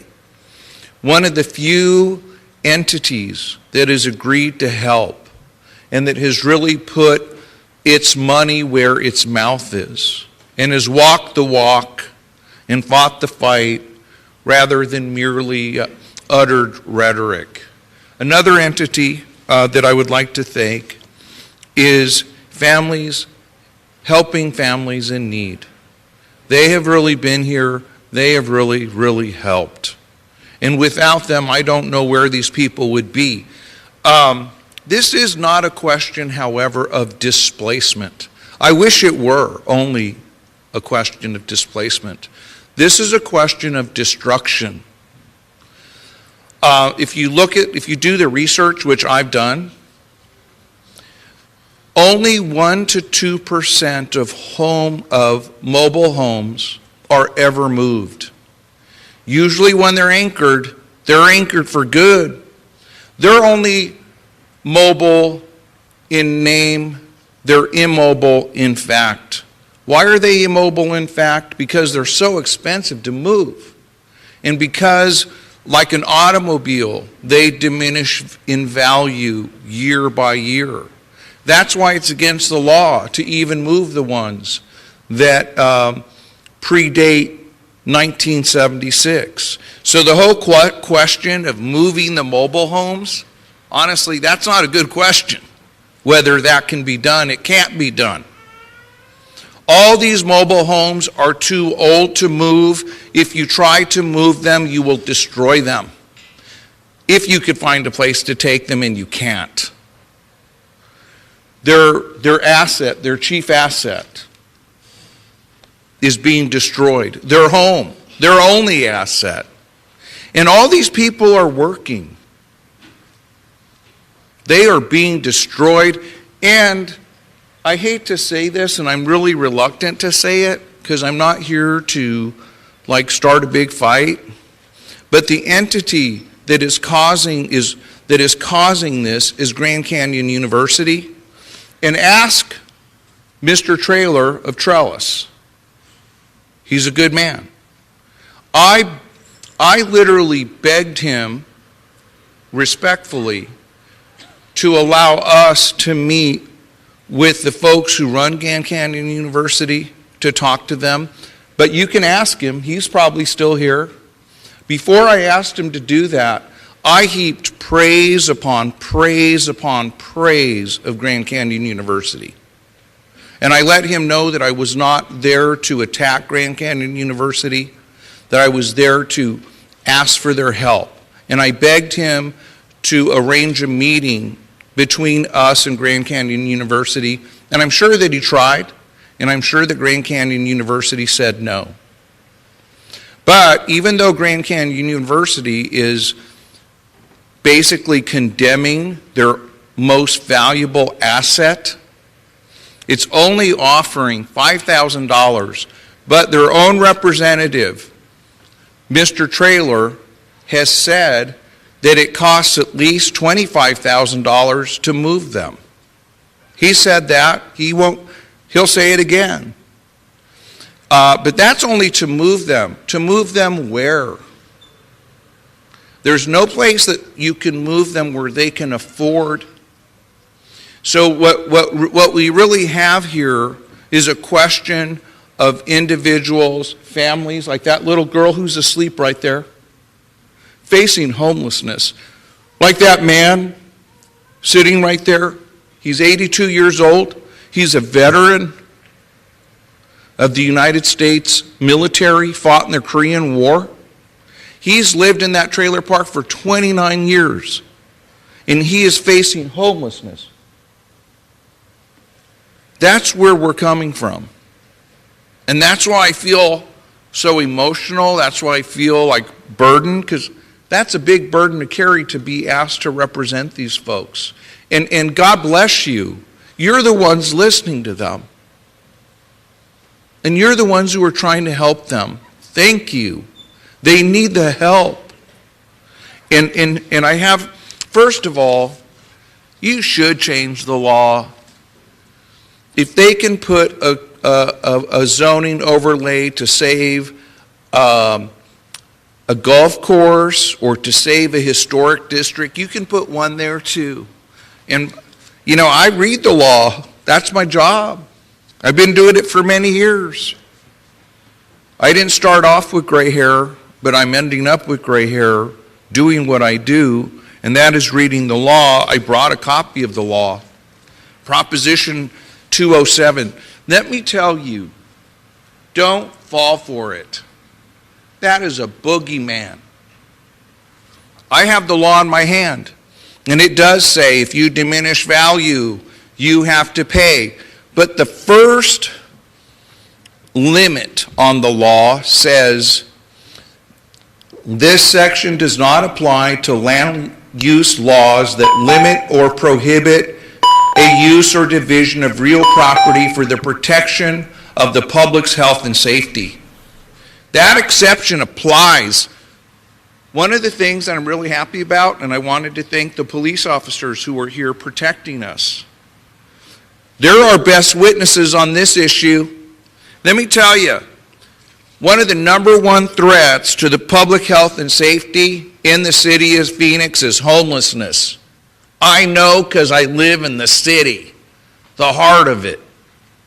I went to the federal courthouse where I started my legal career, the old federal courthouse over there on 1st Avenue in Van Buren the other day, and there was this mini homeless encampment right in front of the old federal courthouse. It's now the bankruptcy court. I was telling one of the officers here that I was over there helping some folks in near the Murphy School District, and there was a homeless encampment there. And the residents were telling us, even the police are afraid to go into this encampment. And I set them straight. I said, hey, you don't know the Phoenix Police Department. They're not afraid to go anywhere to do their job. And that's the truth. But if you ask our police officers, what is a big threat to the safety and health of the city of Phoenix, they'll tell you it is the epidemic of homelessness. It is threatening the public health. It is threatening the public safety in a very concrete and real and undeniable way. As a matter of fact, not as a matter of theory. Easy to prove in a court of law. Now, the destruction of the mobile home parks is threatening the public health, threatening the public safety. This is just the beginning of it. You can pass that law, that special zoning law that would prevent Grand Canyon University and other entities like it from rendering these folks who have worked hard and put their life savings in their mobile homes. You can stop it. And that also might be a way to delay it so that we can all work together to find a better solution. Something needs to be done to delay this. First of all, I have some requests. First of all, pass the zoning law. Do it. You'll win it. Don't fall for it. Homelessness is our greatest threat to public health and safety. The good officers of the Phoenix Police Department will be your number one witnesses. And the people who live close to the homeless encampments will be great witnesses for you. And the judge or a jury will rule in your favor, and it will be a big win for you. Don't kid yourself. But time is running out. The Periwinkle folks are going to be evicted at the end of May the 31st. Here's another request. One of your chief spokesmen here I have a lot of respect for. I told him I was going to do this too. His name's Alan Stevens. You should appoint him. You should ask him to go to Grand Canyon University and to ask the folks at Grand Canyon University to delay their eviction deadline of May 31st, because we need more time. Can you just, because we are way past the 10 minutes. I'm sorry. Okay. Yes, I can. Another thing that we need to do, that I would ask the city to do, the city is really good at doing things. The city asks people to do things that if anyone asks, they'd get a no answer. Collect money for these folks. Mr. Traylor says it's $25,000 to move. It's more like $35,000. Collect money from the sources that the city can collect to give them that amount, and let a third party administer it so that it's only used for appropriate moving expenses. Another thing that you can do if you don't want to get into a big lawsuit is buy a hotel, buy an apartment building, create your own housing for them so they won't become homeless. Another thing that I believe you need to do is you need to help. You need to help the IDA, and you need to help helping families in need. Give them more resources to help the Periwinkle folks. I was speaking to Anna Maria Maldonado this weekend. Guess how many people that she's been able to help from Periwinkle? 0, because she doesn't have the time and she doesn't have the resources.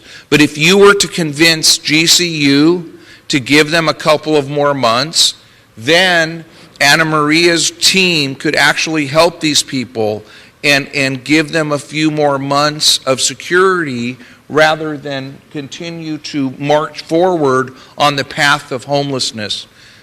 Thank you. I do want to thank you for giving me more time. It is much appreciated. Thank you.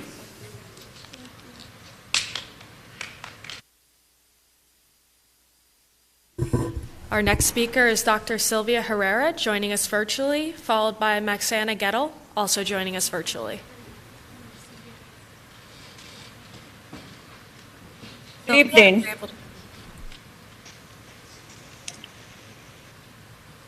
Dr. Herrera, you may begin.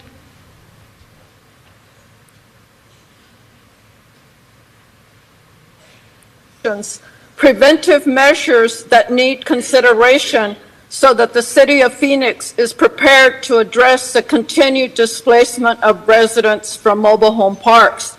This will continue. As was mentioned, there's hundreds of mobile home parks. We're talking about over 20,000 households.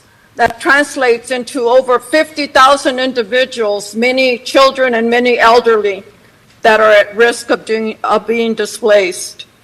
We're talking about the mobile home overlay district, and the city has stated that because of Prop 206, they can't do it. But what about the property rights of these mobile home owners? Their property is taken away. Their rights are being taken away. So we're proposing that the mobile home overlay district would match the zoning to the actual use. It's not restricting anything else. That would be defined by the city. Other recommendations that we presented to city staff include a moratorium, either on the redevelopment and or demolition of mobile home parks. Everyone knows that there's a housing crisis. A moratorium addresses those issues of housing, affordable housing, and that's what mobile home parks are, affordable housing. This situation requires that the city accept the responsibility it has to all working families, all residents of Phoenix. And we're talking about low-income families that have nowhere else to go. There are short-term solutions, but we need long-term solutions, and it is in the best interest of everyone. The public health and safety can be stated in the moratorium until we address and find those long-term solutions to the issue at hand. Thank you. Thank you. Our next speaker is Maxana Gettle, joining us virtually, followed by Carmen Terrell, joining us virtually. Hi, my name is Maxana, and I'm speaking today in solidarity with the tenants of Periwinkle, Las Casitas, Weldon Court, and all mobile home residents impacted by the city prioritizing development and profit over people. I support mobile home tenants' demands to immediately declare mobile home zoning on their existing homes. As council members, you have the power to end the displacement and dispossession of families from their homes and communities. Moving to a new community should be a choice. No one should be forced to leave their homes. Eviction and displacement are forms of violence. The recommendations in this plan are untenable. Rather than declaring mobile home zoning to prevent displacement and eviction, this report is providing insufficient consolations, including protocol for communicating with residents about ambiguous opportunities for affordable housing and suggestions to apply for financial assistance programs that are exclusionary and inadequate. These options for addressing the displacement of residents in Periwinkle, Las Casitas, and Weldon Court do nothing to prevent residents losing their current homes and communities. These are not solutions. They do nothing to keep people in their homes. This is a pattern for Phoenix legislators. You claim to support residents, all while perpetuating Phoenix's legacies of colonialism, gentrification, and displacement. As elected officials, you have legislative power, and we do not. You can stop the theft of mobile homes and the displacement of families, but you are actively choosing not to, hiding behind obscure legalese and the Prop 207 excuse. The overwhelming message of this plan is that residents must secure housing on their own with no tangible action from the city.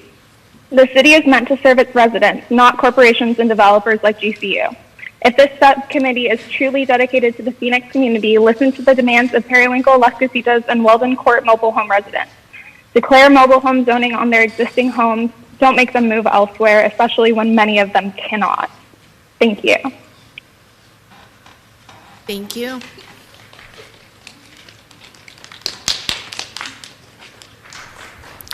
Our next speaker is Carmen Terrell, joining us virtually, followed by Tammy Nguyen, joining us virtually.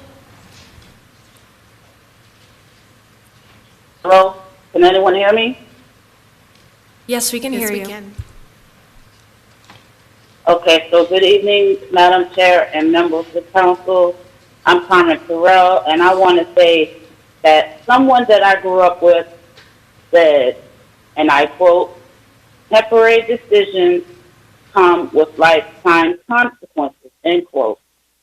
So I don't like how a lot of this is going on, especially how the Levine issue is going on with residents being displaced for the boomtown for corporate takeover, as well as the residents and mobile homes all over Phoenix are being displaced, all in the name of temporary jobs and corporate greed. I thought that this past Wednesday, the ordinance for housing discrimination had passed, and now look at this. So if these residents are being displaced How is that stopping housing discrimination? Displacement will subject mobile home residents to just that because of not only the emergency vouchers that may not be accepted in so-called affordable housing areas, but any other funds given won't cover as much as anything as far as moving costs and finding another residence before these emergency vouchers and monies run out. Residents have invested a lot of money, effort, and time, as well as have many memories and health conditions that limit them to where they can live, hence accommodation requests. So bottom line is let mobile home residents stay where they are and find some other ways to ensure that they're there for as long as they're living. Thank you.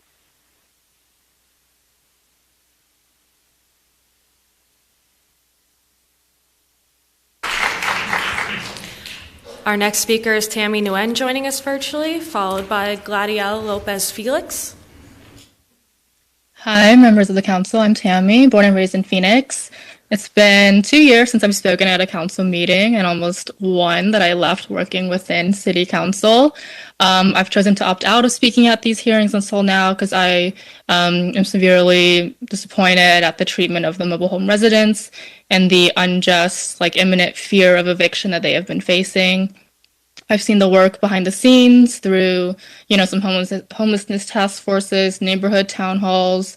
I've answered people's calls begging for emergency rental assistance, and in reality, those will mean little to nothing when private meetings with developers, I know you guys have directly contradict those efforts and manifest in a way that has brought us here today, which is, a corporate Christian institution and predatory developers displacing your predominantly BIPOC constituents. So they're in the chamber. You're looking at some of the residents that will be homeless within 2 months if you do not act. And so they don't want a bigger or shinier or more expensive house. They just want to keep their homes, which I don't think is too much to ask for. This fear of displacement, eviction, and loss of a community has had mental and physical health impacts and has even killed some residents. So I've been blessed to get to know the residents of just the Periwinkle mobile homes, but I stand in solidarity of all 3 of these communities and their requests to zone their land as mobile home zoning. So thank you for your time. Thank you. Our next speaker will be Gladiela Lopez Felix joining us virtually, followed by Alyssa Clift joining us in person.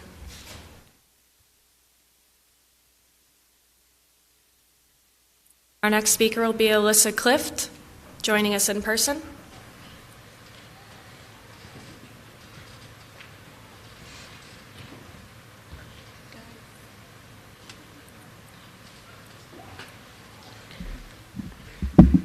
Hello, my name is Alyssa Clift. I am a senior at GCU. I'm studying government and pre-law.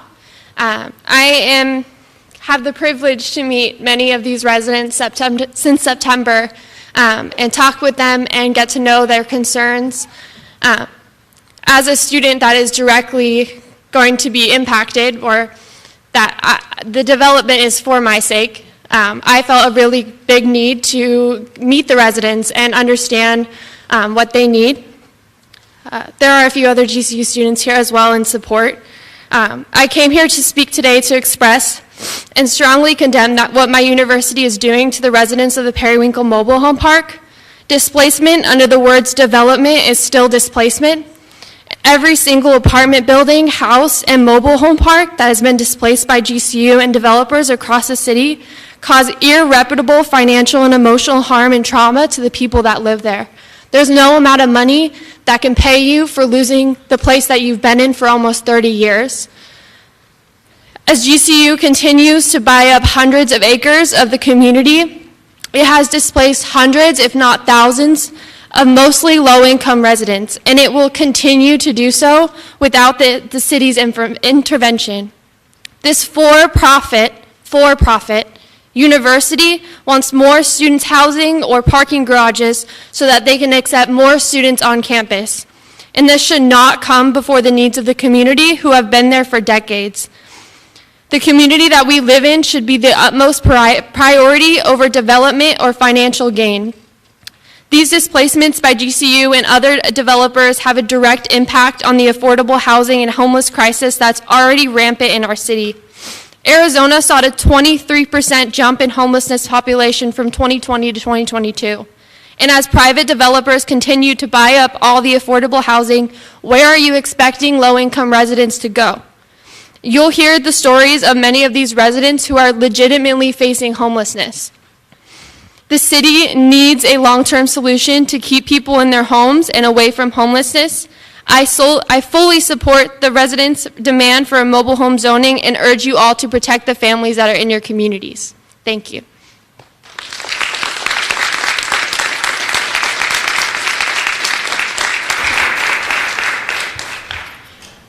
Our next speaker is Cecilia Nguyen, in person, followed by Gerald Sutter, also in person.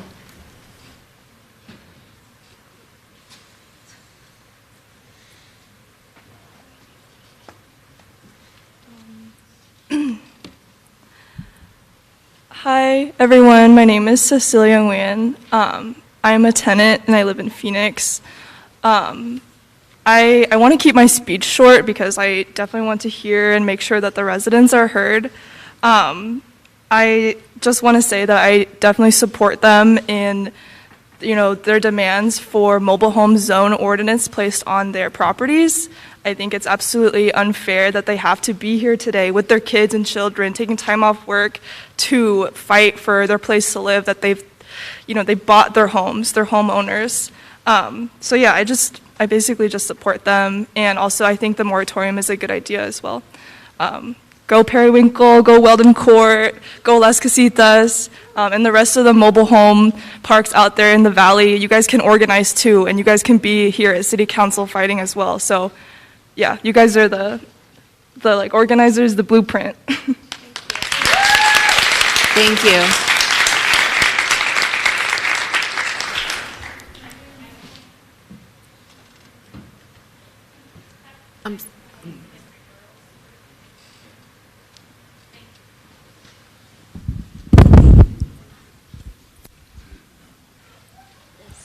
Thank you. Thank you. My name is Gerald Suter, and I lived in Periwinkle for the last 29 years, owned my home the last 24. I'm a veteran, served my country, did what I was supposed to do, worked from the time I was 17 to the time I was 62 when I retired. But more important crisis is the United States of America, the greatest, richest country in the world, who has thousands and thousands of homeless, hard, decent working people who cannot afford an apartment. This is not right. Now, we should get home our governors and have them have a meeting in Washington and put a stop to this madness. These are decent, hard-working people that just cannot afford these greedy landlords raising these rents. None of you on the panel would like, if your paycheck wasn't enough, then you could have a place to stay. You would be mad. Now, this has got to stop. I mean, what a disgrace to a great country like this. I better stop before my language gets ugly, but I'm mad as hell, and you've got to stop this madness. Thank you very much.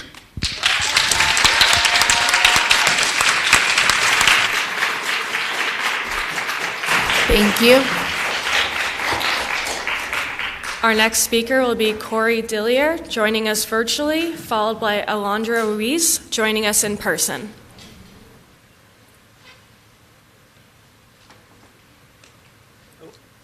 My name is Corey, and I've lived in Arizona my entire life. I'm here to speak in solidarity with the residents of Periwinkle, Las Casitas, and Weldon Court. I think it's absolutely despicable that the city of Phoenix continues to be complicit in the displacement of so many of its citizens. The city should be protecting its residents, not wealthy developers and a Christian university that's violently displacing members of the community, many of whom have been living there for decades. Residents of 20 mobile home parks in the last 3 years have been displaced by investors and developers. That's hundreds of families removed from their homes, all in the name of profit. Every single one an act of violence against families, against children. Unless something is done, we're going to see the same thing happening to the remaining mobile home parks in the valley. These so-called viable options are an insult to these residents who have nowhere else to go. It means tested financial aid, which will come with dozens of pages of forms to fill out in hopes to qualify for limited time assistance. When you're working all the time just to survive, how do you find the time to fill out these forms, schedule the appointments, and make all the phone calls? Just tonight, we've heard about all the various ways that residents would be disqualified completely. What about them?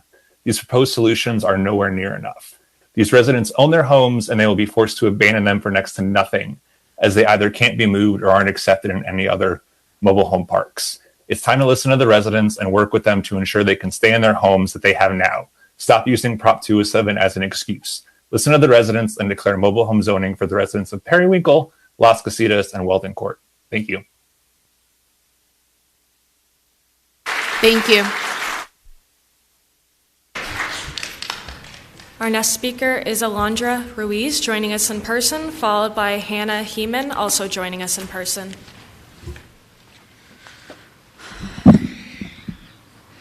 I want to thank you, Betty Guardado, Carlos, and Councilwoman. I'm sorry for listening to us. You've been listening to us almost a whole year now, and I just want to share, especially how our residents are doing. We're very traumatized right now. We lost a member of our community a month ago. She had a heart attack. She was under a lot of stress. She didn't know what was going to happen with our situation, and she's gone now. She's not here, but I'm going to fight for her memory, in her memory. And I'm also, so thankful for Jerry. He's my neighbor because he's still sitting here with us. I rushed him to the hospital recently where he spent 6 days, and I'm just really happy that he's sitting here with us today because after conducting tests and stuff, his doctor also decided that it's just stress and it wasn't a heart attack. So there's a lot of trauma that's happening to us. There's a lot of stress with our kids too. With our neighbors, they're always anxious. I myself have never experienced so much anxiety like I'm experiencing now. And we need solutions. We need answers to this. Otherwise, come May 28th, I guess I'm going to have to buy a tent and put it in front of GCU and live there because I will be homeless. Thank you. Thank you.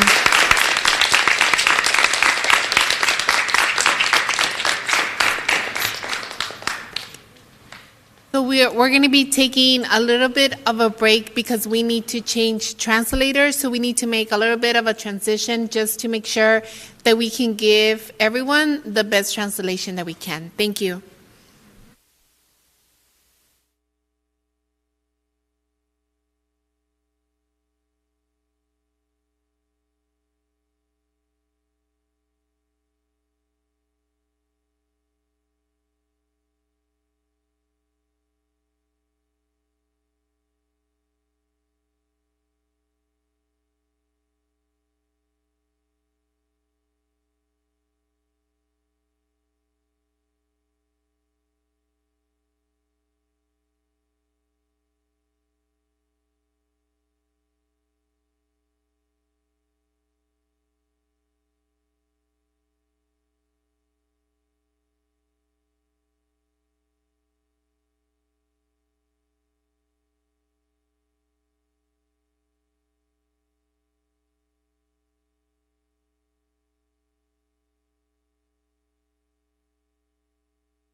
Welcome back, everyone. Thank you so much for your patience. We are going to reconvene our meeting, and we will continue with our speakers. Thank you. Our next speaker will be Hannah Heeman, in person, followed by Kathleen Martin, joining us virtually.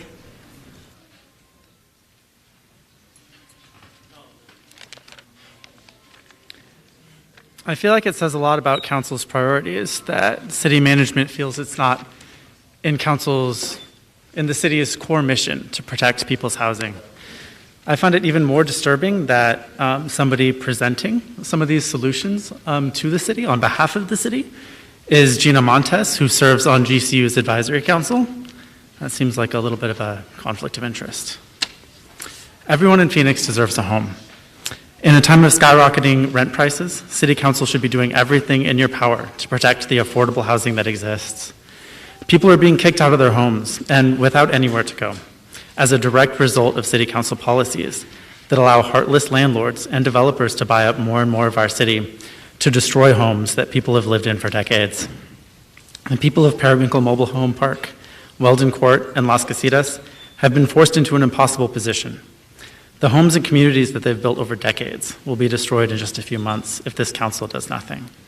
The homes they've raised their families in, celebrated birthdays and holidays, loved and lost, will be destroyed so giant corporations like GCU can eat up more of our city and make a little bit more money for themselves. The residents of these mobile home parks have been forced into survival mode when they should just be able to live their lives. People's health has suffered, and people have died because of the unimaginable stress of being forced out of their homes and into the streets.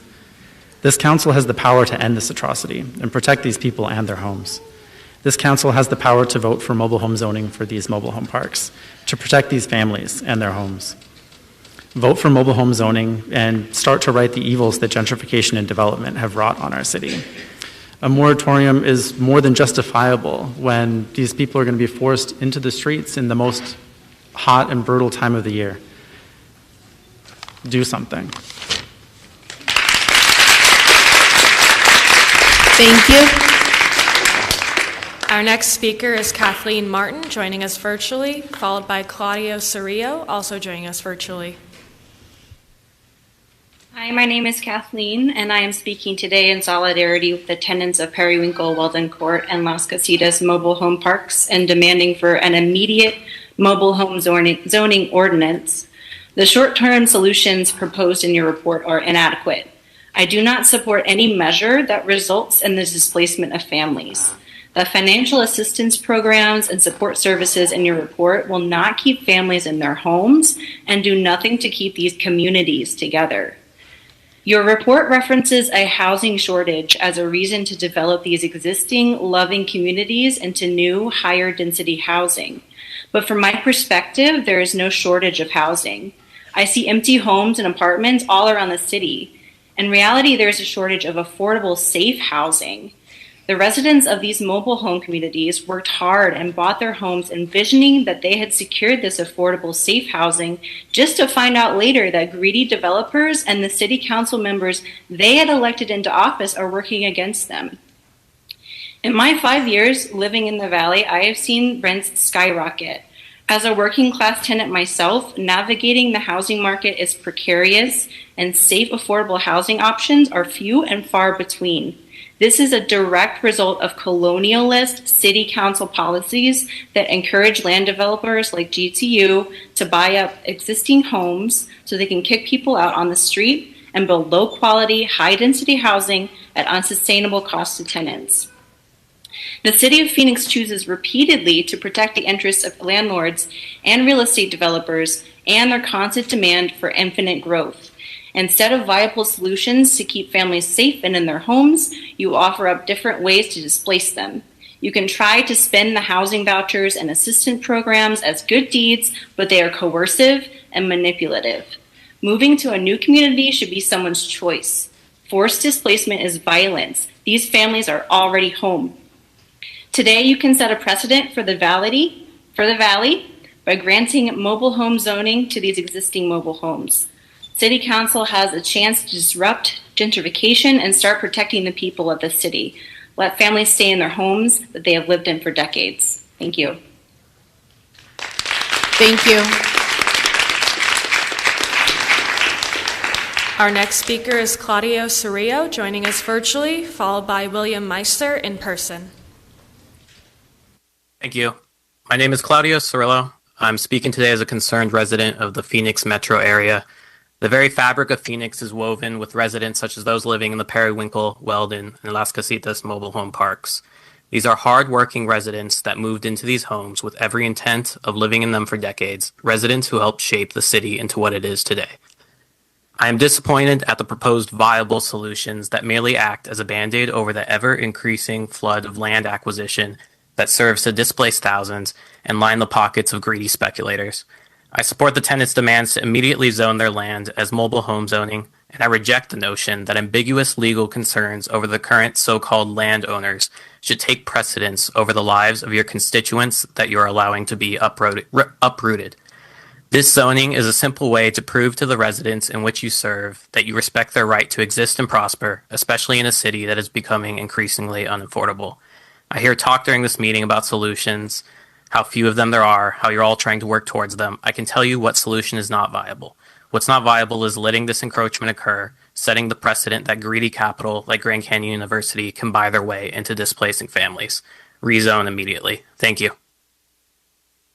Thank you. Our next speaker is William Meister, joining us in person, followed by Representative Aguilar.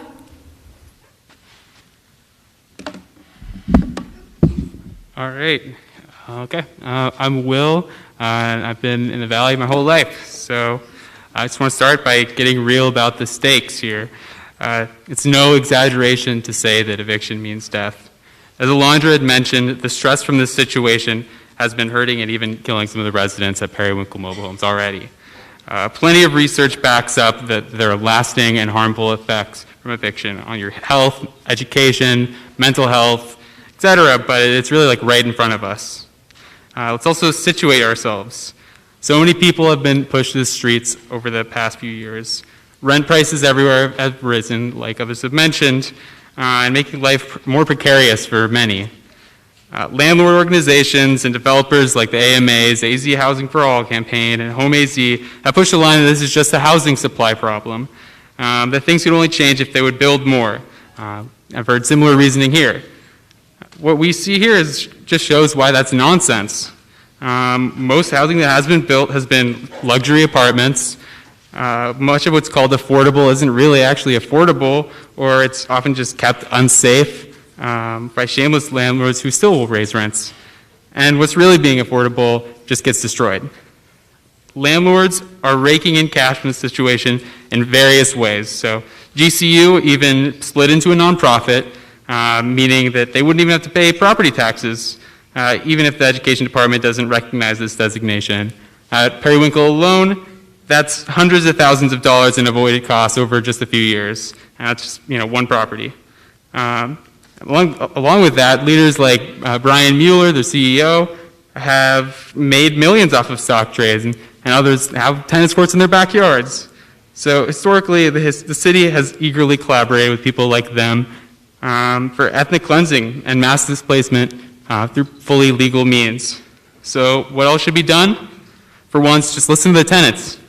There's no need to limit yourself to the options that were co-written by people, one of whom has been on GCU's Public Administration Advisory Board last year, and who might be still on it for all I know. Declaring mobile home zoning for existing housing won't solve everything, but it's necessary in this life or death conflict against profit-seeking real estate bloodsuckers. I'm not putting all my faith in City Council, but I hope everyone appreciates what the residents at Periwinkle Mobile Homes, Weldon Court, and Las Casitas have already shown. That if you organize and fight, that's the only chance you have to win. So pass mobile home zoning and let them live. No more excuses. Thank you. Our next speaker will be Representative Aguilar, followed by Finn Howe, joining us in person. Hello, everyone. My name is Cesar Aguilar, and I am the House of Representative for Legislative District 26. My district entails Periwinkle. I represent West, Central, and some part of Glendale. But what is happening today is a result of public officials not fixing the problem on both the state and the city side. I'm here today because as a House of Representative for Legislative District 26, I want to acknowledge that there is a history of displacement in my district. A large amount of my family and friends live right behind GCU, and they have seen family displacement for a long time. The other day, I was being shadowed by a parole officer, and while she shadowed me, she mentioned that she used to live in one of the old apartments that is now part of GCU. I want to be clear that I am not against GCU, and I support their work in educating our youth, but it does start to feel like a punch in our community's gut when I hear these stories of our most vulnerable families, children, and elderly being displaced in a time when homelessness is rising and many families have nowhere to go. We need a permanent sense of security for mobile home tenants and properties, where families can feel comfortable on a property where they will not be displaced. I believe that if you are in the business of mobile home property, you should be acting in good faith for the customers they serve. I also want to acknowledge that this is not only a mobile home problem, this is a land problem. We're seeing the same issues happen with condos. I sit on the Commerce Committee in the Arizona House, and we saw equity firms do the same thing with condos. We've had Democrats who have introduced legislation to try to help condo owners, and what's going on is a lot of these billionaire companies are coming in, they're buying up these condos, and when you own a majority of these condos, you can just do as freely as you want with them. It's very disheartening. Yesterday, I took my almost 3-year-old son to watch Ant-Man. And during the movie, the daughter of Ant-Man stated that the values her father raised her with was to always fight for the little guy. When I heard this, it reminded me of what my father taught me, and that is to stand up for the working people. These people in these mobile homes are not asking for a handout. They're asking for their livelihood. The place that their children have grown up, the place where they thought was going to be where they lived the remainder of their lives. These 3 mobile home properties are not the only ones that this has happened to. This happened multiple times across the state of Arizona, and I would love to sit down with council members and see how we can push for more protection for the most vulnerable. I've introduced an omnibus bill this year at the state legislature, HB 2778, which gives tenants protections and the opportunity to buy the land their mobile home sits on. HB 2778 was a bill that I drafted with community and stakeholders, and it gives tenants the fighting chance. I hope to keep the conversation going, and I would love the City of Phoenix support in making sure we protect affordable housing in our city. I heard today already a want to protect these tenants. Thank you for the opportunity to speak, and thank you for putting this together. Thank you. Our next speaker is Finn Howe, joining us in person, followed by Leah Terry, also in person. Hello, I'm Finn Howe, and I just want to cover what I think was maybe lost in the presentation today. I think that this is really a question about homelessness, and I think that none of the viable solutions really cover this point. I think that these homes or these residents, their mobile home is their entire life, their only asset, and if you were to take them, or if you were to displace them, then they would go homeless. And I think the City of Phoenix tries to address homelessness, but I think it's critical moments like these is when they actually need to step up and say, we're not going to let this contribute to our homelessness crisis. I think that, there's a lot of maybe some money at stake with this Prop 207, but I think we should, no amount of money is more valuable in these families, right? I think that, if it's a money problem that's considering an option to be considered non-viable, like the option I support, which is zoning for specifically for mobile homes, I think that we should look past that, and I think we should really consider, people's lives over, the property. So yeah, I think GCU is also, GCU is not going to build affordable housing where these mobile home parks are, and I think that I think a lot of people here are concerned about affordable housing, but that is not what's happening here. But what's happening here is that you are taking away housing that is already available to people, and are just going to cause a lack of affordable housing in that sense. So yeah, thank you for your time, and I hope you do consider the non-viable option of zoning for mobile homes here. Thank you.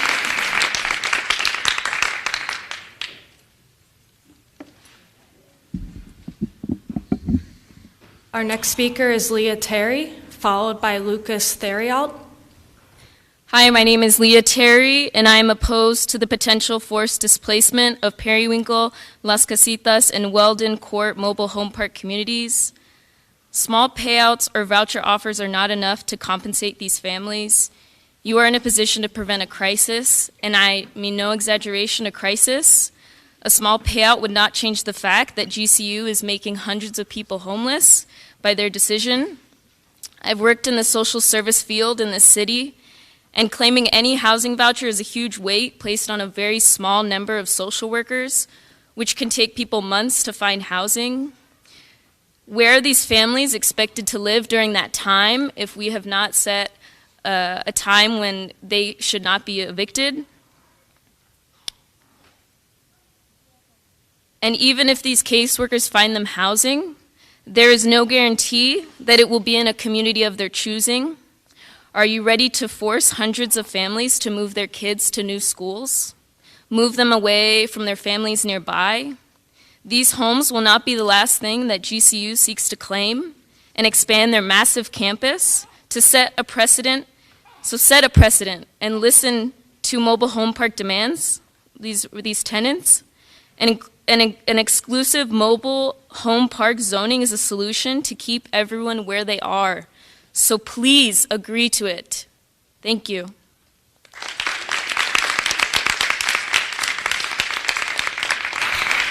Our next speaker is Lucas Theriault, joining us in person, followed by Lith Shahin, joining us in person as well. My name is Lucas, and I'm a working class tenant from here in Phoenix, and I'm here to speak in solidarity with the mobile home tenants of Periwinkle, Las Casitas, and Weldon Court. I support their demands for exclusive mobile home zoning.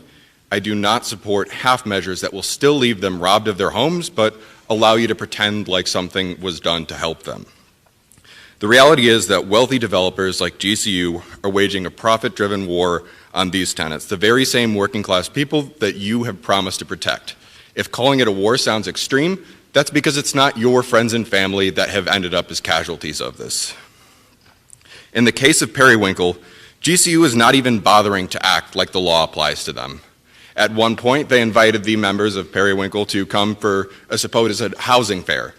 When they went to open the door to this housing fair, they closed it, and it turned out that it was nothing more than an excuse to call the cops on them.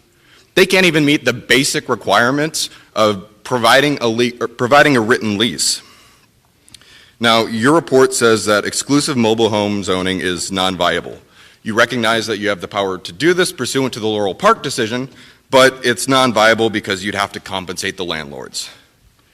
Now, I have a hard time believing this is the primary factor. The city seems to have no problem compensating people tens of millions of dollars when your employees in Phoenix PD murder people or violate their civil rights, but now having to compensate people is a bridge too far.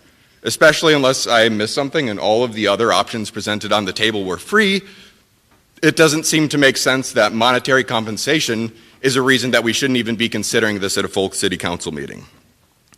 Mark my words, this is not an issue that will die silently at this subcommittee. If you've been caring enough to pay attention, you know that the awareness around this issue, around the displacement of these tenants, has been rapidly increasing. Now, it's easy to sound progressive when the cameras are on or to stand up for working people when it's easy. But now you have a simple decision as to whether you'll stand up for working class people against the wealthy bandits who are stealing their homes, or if you're going to signal to GCU and other wealthy developers that your districts are free for the looting. Some of you may be rationalizing to yourself that this is actually really complicated and it's far less simple than I'm making it out to be. And if that's you, you're confusing difficult for complicated. Yes, this is difficult, but I have news for you. Standing up for working class tenants against some of the most powerful people in the valley is always going to be difficult.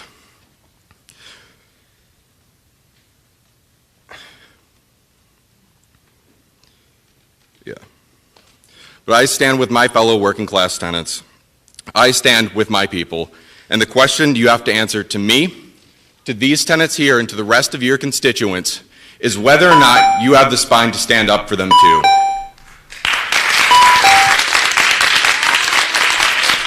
Thank you. Our next speaker is Lith Shahin, followed by Mary Johnson. Hi, my name is Lith Shahin. I'm a tenant here in Phoenix, and I'm here to stand in solidarity with the residents at Periwinkle Mobile Homes, Las Casitas, and Weldon Court. And I call on you guys to support their proposal and enact mobile home ordinance zoning on their land. As a tenant, I'm disappointed at how the committee meeting has gone tonight because I feel like all I've heard is how much you guys care, but we spent most of the time talking about why all the options that would actually help are non-viable. Everything tonight comes down to whether or not we believe that as humans, we deserve the right to have a home. Whether that is a basic human right, and whether as citizens of this city we deserve that. I would hope that the people elected to the council to represent me do believe that, and do believe that everyone in this city deserves a place to live. But judging by this meeting tonight, I think you would find that was non-viable. You guys have the power to rezone the land and prevent development. You have the power to not side with those greedy enough to displace families and protect the citizens that you are elected to serve. I want to ask you, next time you're with your family and you're looking at them, are you going to be able to sit right with yourself knowing you didn't do everything you can to save the families that are here today? These families are going to go homeless. And I myself have some familiarity with the cycle of homelessness. It's not one that stops. It will haunt and traumatize these people for the rest of their lives. And you guys have the potential to stop that now. Again, we're faced with one issue today. Whether you guys are going to side with profit and greed or with the citizens you swore to protect. Thank you. Thank you. Our next speaker is Mary Johnson, followed by Gregory John Laws. Good evening, everyone. My name is Maggie. I am a tenant in the Phoenix area, and I'm speaking to voice my support for the tenants of Periwinkle, Las Casitas, and Weldon mobile home parks, as well as their demands. I'm frustrated with the City Council's refusal to take any meaningful action that they hide behind legal justifications and a half-hearted research report. You know as well as I do that what is needed is immediate action, not half measures like getting a case manager or rental assistance that many of the residents won't even qualify for. Things like emergency housing vouchers do nothing to address the fact that the city is letting people be kicked out of homes that they own. Forcing more people to rent in the middle of a housing crisis at a time when rents are sky high is unconscionable. The tenants of these mobile home parks do not need help navigating housing services. They need to be allowed to continue living in their homes. The help offered by different organizations, sometimes to the tune of hundreds of thousands of dollars, does nothing to address this simple fact. The residents of Periwinkle, Walden, and Las Casitas are calling for the rezoning of the parks under exclusive mobile home zoning, and I support this demand. It is unacceptable that the City Council claims to serve the people of Phoenix and yet has made no moves towards rezoning these mobile home parks since September of last year. The city says this measure is inadvisable, as it will cost the city money to pay the new landlords the difference. You know what I think is inadvisable? Sitting idly by and watching as dozens of families move closer to being evicted and potentially becoming unhoused. I think it is inadvisable to let the health and well-being of our neighbors, of your constituents, continue to deteriorate as a result of the stress that your inaction is putting them under. How is it that there is enough money to expand the budget of the deadliest police force in the nation to nearly $850 million, but no available time or funds to ensure that dozens of families do not have to vacate the homes that, must I remind you, they own? How is it that out of a $123 million housing budget and $7.7 million mobile home relocation budget, none of that can be used to secure the right of these families to continue living where they have for years? You see how the financial justifications make no sense, I hope. That these justifications are the main reason that City Council claims rezoning isn't viable shows what is stopping them from taking action. Personally, I feel that people's livelihoods are more important than lost revenue. When will you realize that serving your people means ensuring their access to that which they need to live and thrive, not maximizing profits for the city? If these tenants can fight and organize well enough to get a meeting here, there is no excuse for you, with all of the additional resources that you have, to not pass exclusive mobile home zoning ordinance and protect these families. Thank you. Our next speaker will be Gregory Johnlaws, followed by Susan Brenton. Madam Chairman, members of the committee, my name is Greg Johnlaws. I'm retired, but I managed mobile home parks for 40 years in 29 different states. I currently have small ownership interests in 11 mobile home parks in 7 states. I'm currently a member of the State of Arizona Manufactured Housing Board, a board member of the Arizona Park Owners Association and the Nevada Park Owners Association. I just tell you that to give you a little bit of background of where I'm coming from. I mean, certain facts will continue to be true. Various types of real estate will convert to other uses as the value of other uses outpace the value of the current use. And this includes the conversion of mobile home parks. It's going to continue to happen. We do have a system in Arizona that I actually helped draft years ago with the relocation fund, and it doesn't address every single thing, but it is better than what exists in the vast majority of states. But the bottom line is that the residents that live in the parks are still renters, and if you take away and you give property rights to renters, where does it stop? Are you going to do that for apartments and all other types of rental housing? The revisions to the relocation fund that are happening currently in the legislature will help with the increased amounts. And I reviewed the report issued by the committee. And in general, I think it's a really good report, and I'm typically not a fan of governmental reports. But the only item in the report that I would give a solid no is the right of first refusal. But regardless of that, I think there's a solution to this that has sort of been overlooked. I haven't heard anybody talk about this at all.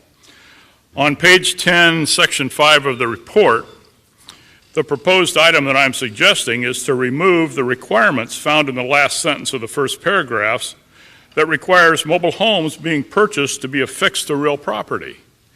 Well, this eliminates people moving from one mobile home park to another.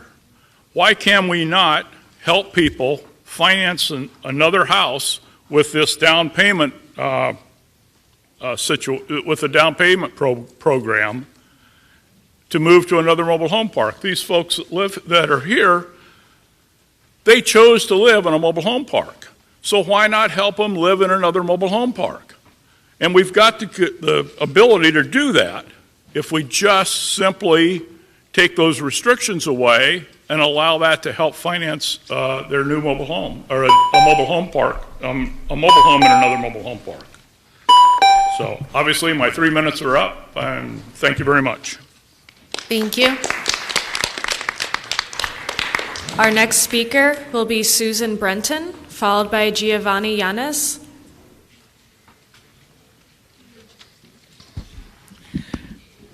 Good evening. My name is Susan Brenton. I'm the Executive Director of Manufactured Housing Communities of Arizona, or MHCA, which for the last 75 years has been representing manufactured home park owners here in Arizona. Personally, I have been in this industry now for over 30 years, so I know the industry, although I've never owned a community. First, I want to point out that MHCA just does not approve of the way that our manufactured housing communities owners were not given any notice at all of this meeting, even after I had contacted your city manager's office last October 26th, and I offered assistance then with the issue of manufactured home park closures. I then received an email from Zach Wallace in the city manager's office stating that the city manager had formed the internal work group to evaluate and recommend potential options to be considered, and that as they considered strategies, they would be seeking community feedback and engaging with key stockholders. That's the last I heard until I read the articles on tonight's meeting. So, since I didn't have a chance then, I'd like to tell you what MHCA has been doing now. We have assisted hundreds of residents facing park closure over the years. Since 2015, we have offered free services to the residents and have met with them in 13 or 14 different parks. I do want to emphasize these are offered at no charge. We typically will hold 2 meetings with the residents after they've been given notice that their park's closing. The first meeting is typically for us to just tell them about the Mobile Home Relocation Fund, what it is, so that we can take the 25 pages of stuff that they get from the state about it and condense it down into people terms. Then if the residents are interested, and in almost all cases they are, we hold a second meeting where we invite parks from around the state that have either spaces available or homes for sale, and we invite transporters to a meeting so that the residents can meet with them and talk to them. There have only been a couple of cases recently in Phoenix where residents were not interested in meeting with other parks, but instead just insisted on meeting with the owners of their parks. In those cases, we just stepped back from the meetings since it appeared that the residents had found others that would assist them. What we are discussing here tonight are private property rights. Manufactured housing rental communities offer some of the least expensive, unsubsidized housing available. When a person moves into the rental community, they sign an agreement acknowledging they're renting. Yeah, Can I go? Councilmember Garcia has a question for you. Did you have a question? Yeah. What do you do when someone doesn't qualify for the relocation? What do you provide? I'm sorry, when someone what? Doesn't qualify for the relocation funds. You know, it's been difficult over the years. We have actually gotten involved, on a one-on-one basis with quite a few people. We'll sit down with them. One of the biggest issues that we found is that a lot of people, especially with the older homes, do not have the title to the home in their name. I had one person who gave me the title, and it was just written on the back of an envelope saying that, you bought the home on such and such a date. So we'll sit down with them and work with them and try to get the titles straightened out, because actually what the law says is that if they didn't have the title in their name when they got the 180-day notice of the park closure, they're not eligible for the relocation fund.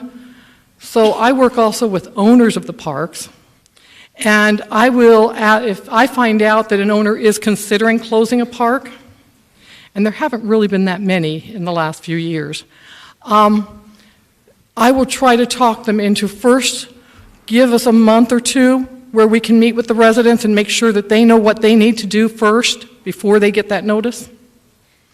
Isn't it true, though, that some park owners are the ones who have those handwritten notes or who have made that transaction themselves with the residents?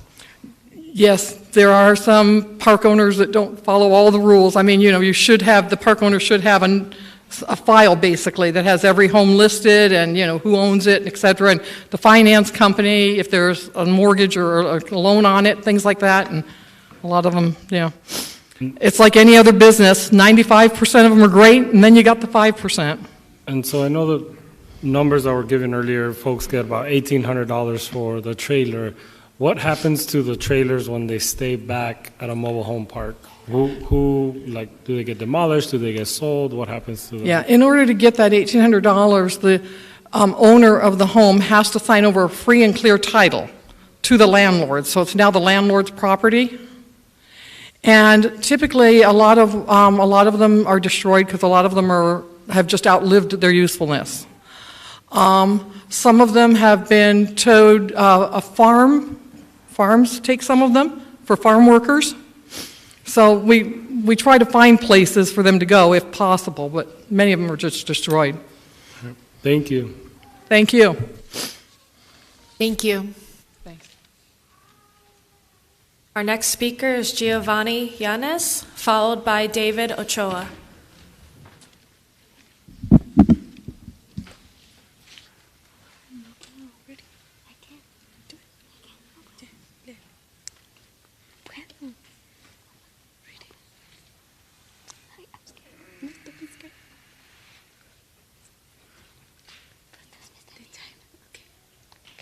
Hi, my name is Giovanni. I am 10 years old. This is how I feel with the GCU situation. Every day, there are times I can't focus in class, knowing one day GCU will take my home, and I worry that me and my family will have to go out on the street. Thank you.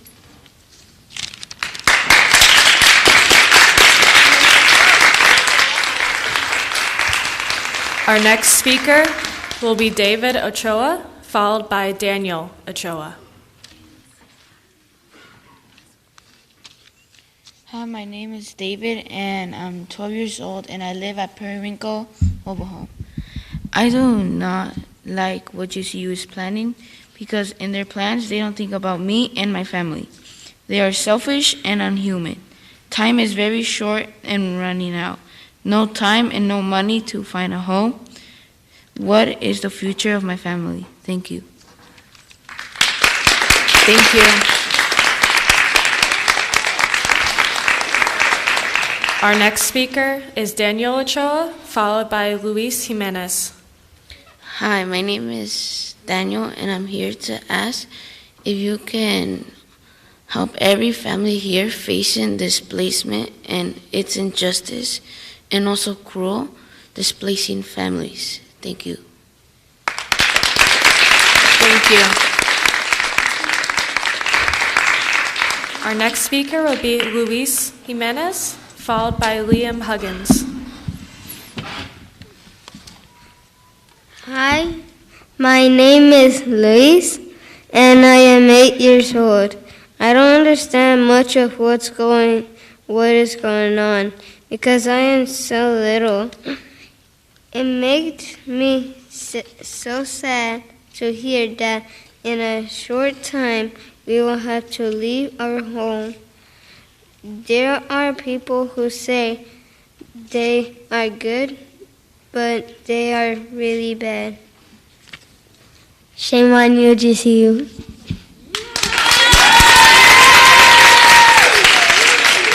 Thank you. Our next speaker is Liam Huggins, followed by Thomas Lobato.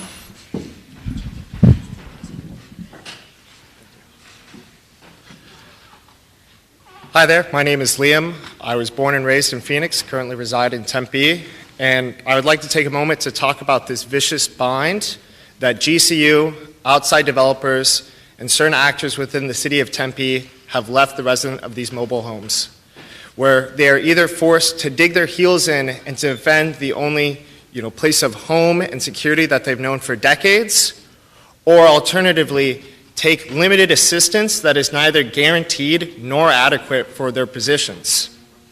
Now, unfortunately, this is not a new or unique story for the Valley, but rather a part of a long cycle of exploitation, reappropriation, and relocation of Valley's most marginalized community members.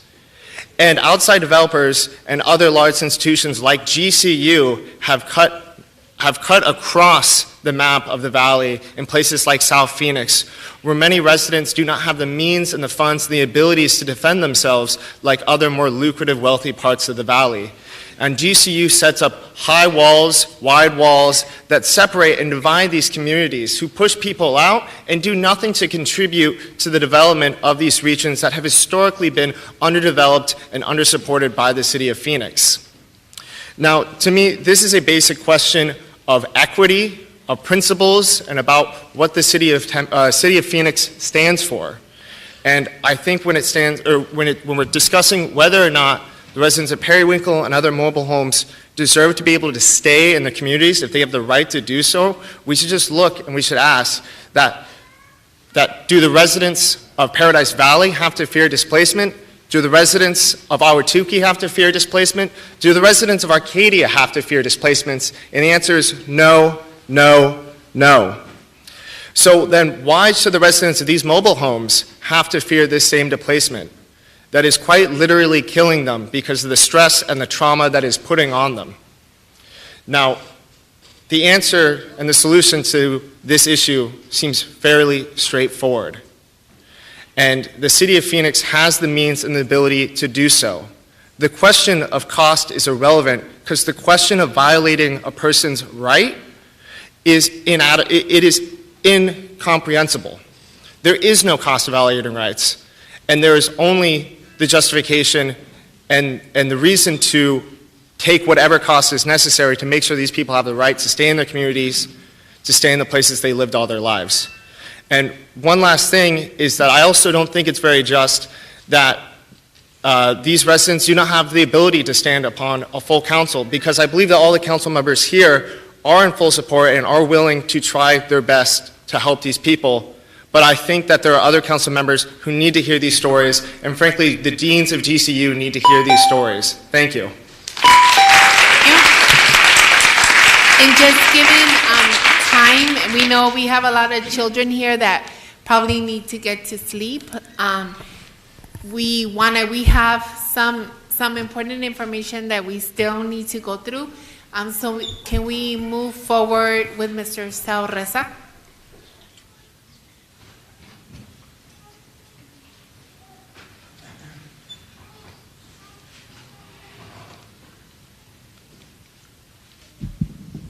Thank you. My name is Salvador Reza.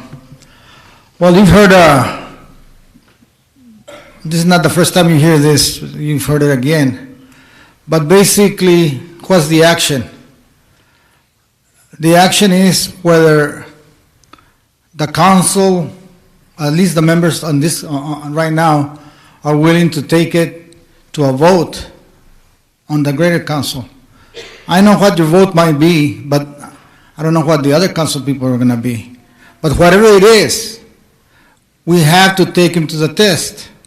And if you have a 4-4, then somebody else has to decide. And if it votes the other way and you lose, at least the community here will know who they're not going to vote for next time. So a lot of that has to be on you. Mr. Alan Stevenson gave his report according to their legal advice, and the Prop 207 is a red herring. It's just a distraction, because if you read the Tumwater case, it actually, even in the last sentence says, hey, if the mobile home is not viable, they have other options for other uses for that land. Not only that, it doesn't prevent change of use. You can change the use. There's no problem with that. But you have to go through the process of changing the zoning. It's not only taking it to the state, 180 days and you're out. They would have to go through the zoning. So it doesn't prevent anything, and there's no loss of value. The loss of value is speculative, and speculation will take you anywhere. You're trying to see what's going to happen in the future. The land is the land, and the value of the land is right there.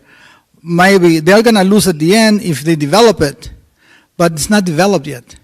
All they have there is mobile homes.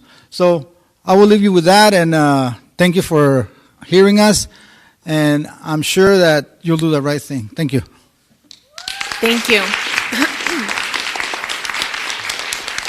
So I just want to thank everyone for all of the powerful stories. Muchísimas gracias a todos los que dieron testimonio. Fueron unas historias muy impactantes. And with that, I wanted to ask my colleagues if there were any other questions that they might have.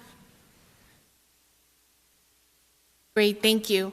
So with that, as I have said before, mobile home park residents are being caught in the impossible crisis of rising property values, raising rents, and rising homelessness in our city. We know that the wages for working people in Phoenix have kept up with the rise in inflation or the exponential growth in rents.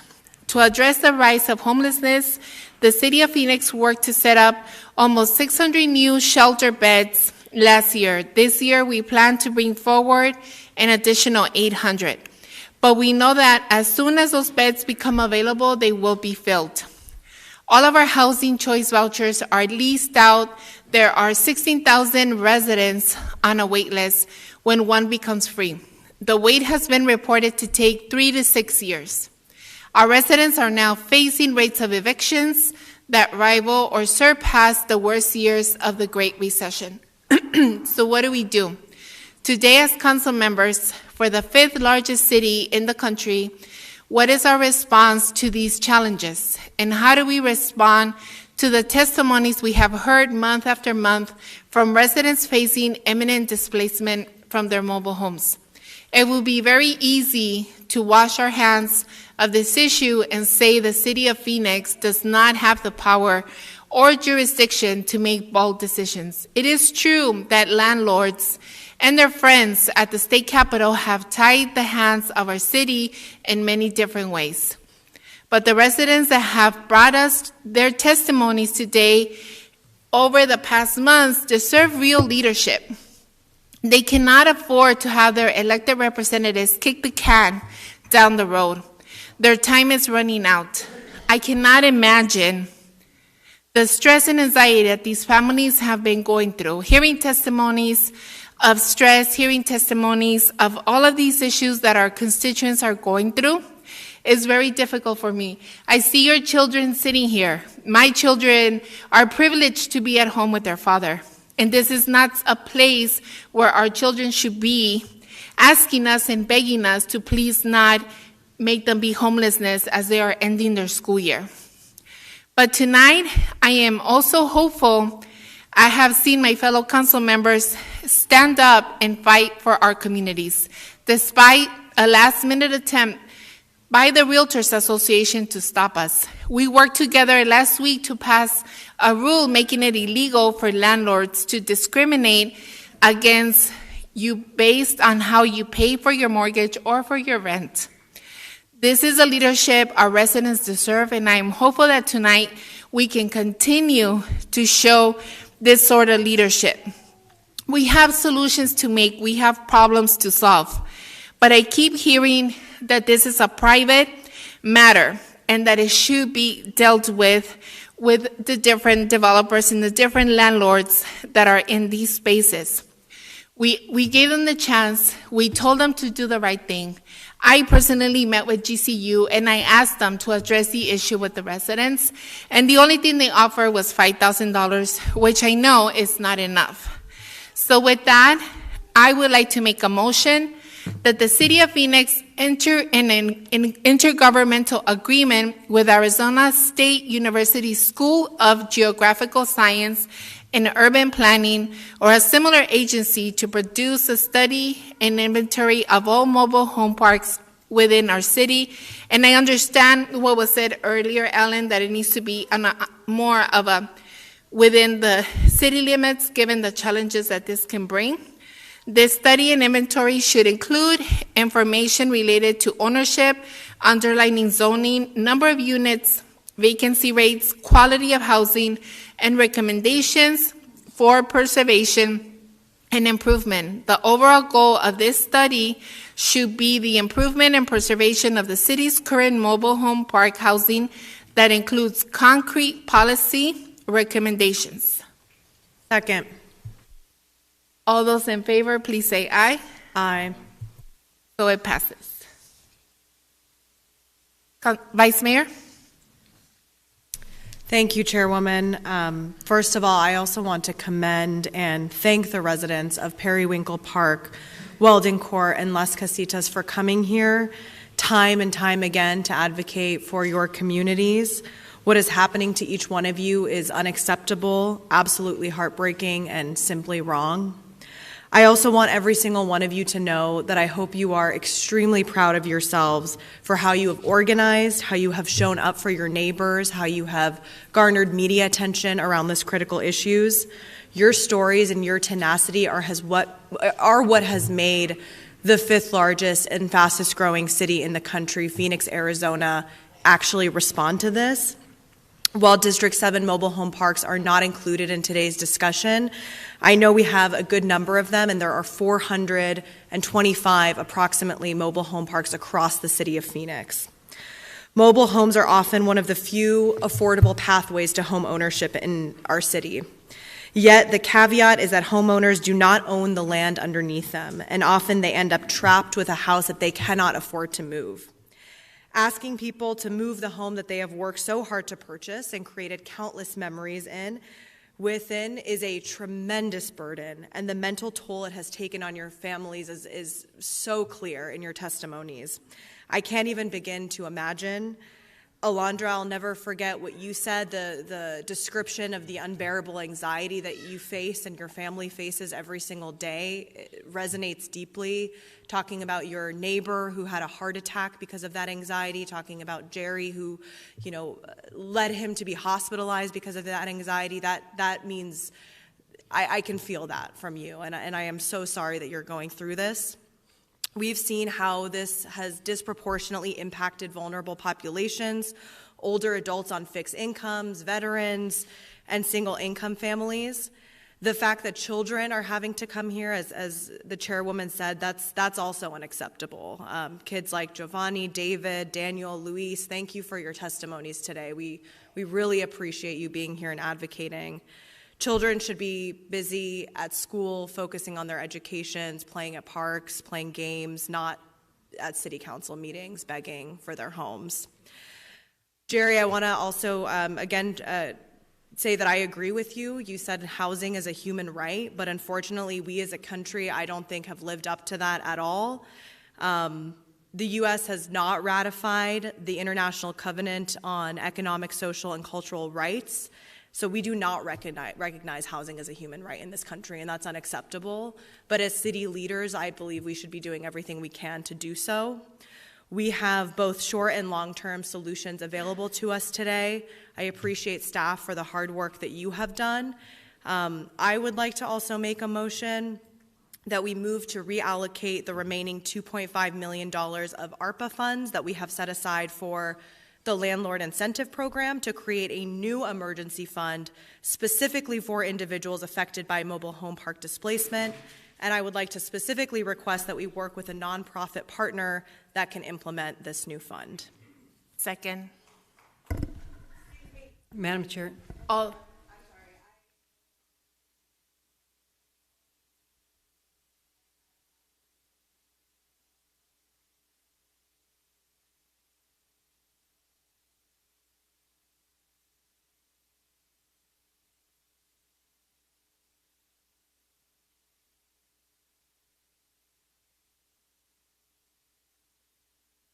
Yes, can we just finish the motions, just because we know we have a lot of families that need to get their children home, but we will definitely give you an opportunity.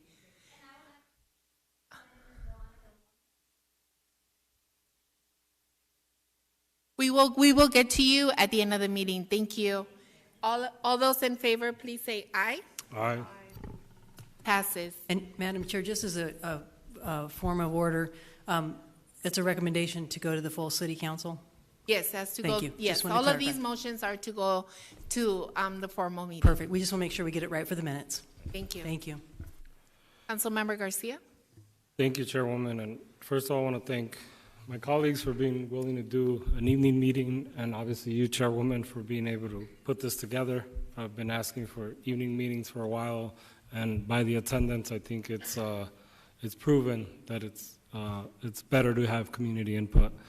I think what Ingrid just said is very important, and I want everybody in the room and anyone watching to understand that what we're passing today is not policy, right? We're passing a recommendation that goes to the full body, so we expect and hope that all of you will join when that moves to the full body. I think plenty of you have said we're going to need that support there. The City of Phoenix has initiated zoning overlays on property owners in order to protect golf courses and historical significant buildings. I believe we can make those land use decisions. There should be no hesitation for us to protect you all and protect these homes, especially with what we've heard. And so my motion is I motion that the City of Phoenix initiate a mobile home park zoning overlay on the 3 mobile home parks we are talking about today, Las Casitas, Periwinkle, and Weldon Park. Second.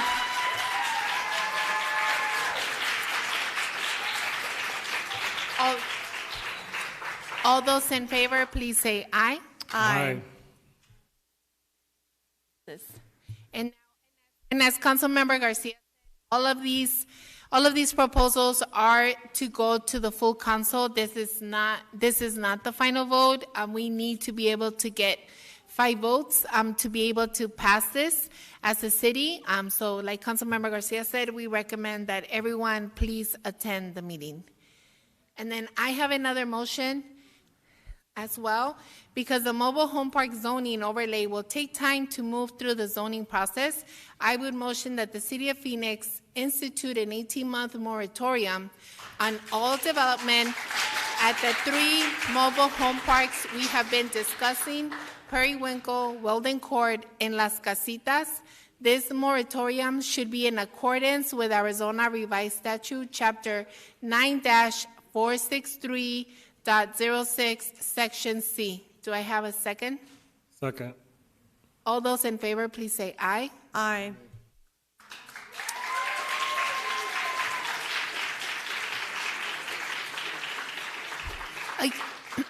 Again, thank you that came and gave testimony. Also, thank my colleagues for being here late in the night. But as we can see, these meetings actually work. So thank you guys all so much. And now we will have a final opportunity for the public to speak at today's meeting. 2 requests of folks that wanted to speak. I also want to make sure that we can get our children home as well so they can get some sleep, because I'm sure they have to go to school tomorrow. That's the mom and me speaking at this point. And I know we had 2 folks, and we can give them the 3 minutes to be able to speak each.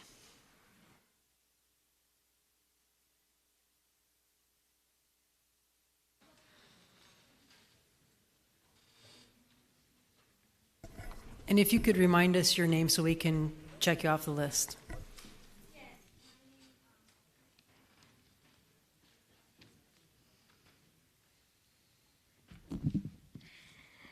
All right. Good evening. First and foremost, I would like to thank this council for honoring your word and having this meeting. My name is Veronica Monge, co-chair for the Arizona Poor People's Campaign, which is originated by Reverend Martin Luther King Jr. We stand for housing equity and justice, as our campaign has been dealing with trailer park abuses for some years. We have witnessed so much injustices and abuses, and we are tired. Today I want to speak to you about what you are allowing when you allow private equity to retire from utilizing other people's homes, and homes that they have worked hard and they have sweated to have. You are allowing dislocation under the name of development. You are forcing families with children to worry about where they're going to live after they have made investments in what they call their home. Also, I want to speak on the GCU because I live around that area, and I have seen my neighbors and family members being taken out And it's all being done, and many community members are being dislocated. I just want to tell you a story real quick. I know that you guys have made some adjustments and some approvals, and I want to ask that before I run out of minutes, I want to make sure I make this ask. I want to ask that if you are allocating $2.5 billion or $1 million, whatever you had stated, I didn't write it down, but if you approve that and if it goes to a private entity, that you monitor and you implement a process where public can request a FOIA to see where that money is being spent. All right, so now back to this. I want to tell you the story of this father that had to leave his trailer after receiving 100 days notice. His teenage daughter was going to school every day, telling her friends she did not know when she would stop attending the school that she attended many years. She became worried about when her family was going to live, where her family was going to live. She started collecting money from her friends at school. Every day she started giving her father a couple of dollars she collected from her friends. Every day this father, like many fathers and mothers and grandpas and grandmas, looked at this daughter with shame. Why? Because she was the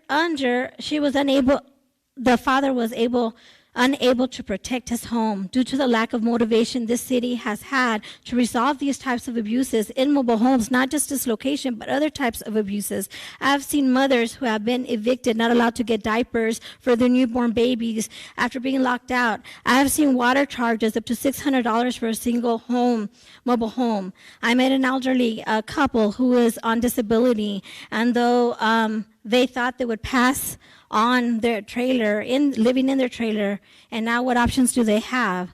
Today we have heard so many solutions. So we are Thank you for your testimony. We are requesting that you approve the special zoning overlay. Thank you.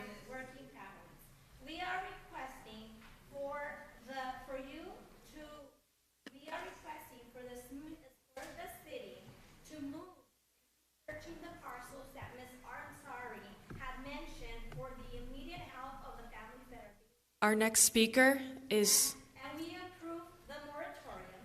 And we understand Our next speaker. Our next speaker is Thomas Labato, followed by Gitsi Romero. Let me mention this again. You have allowed this, so you have to fix it. Thank you, council people, for your vote. Direct this to the landowners in the audience, and I'd like to direct this at GCU. Tonight, I approach you with the words tierra y libertad, land and liberty.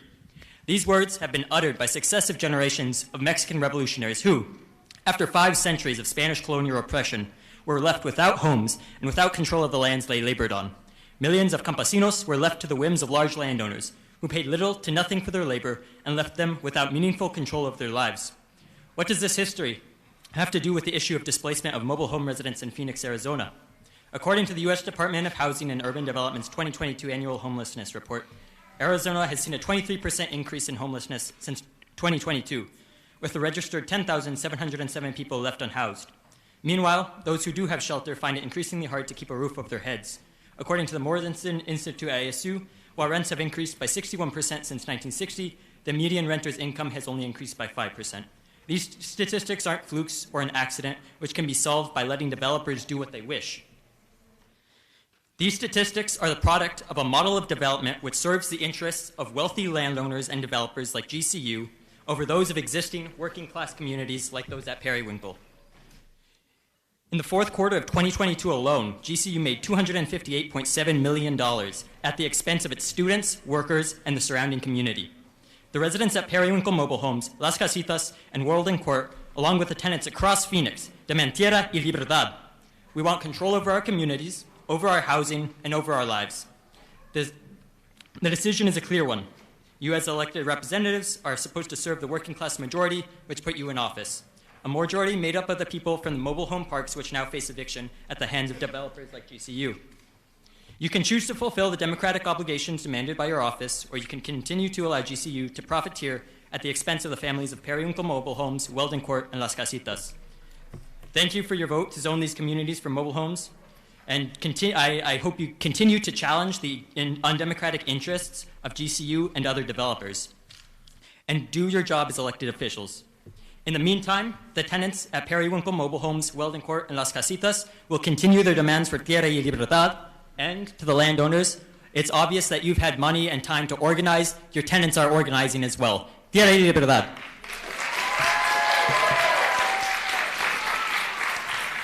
Our next speaker is Francine Desai. This will be our final speaker.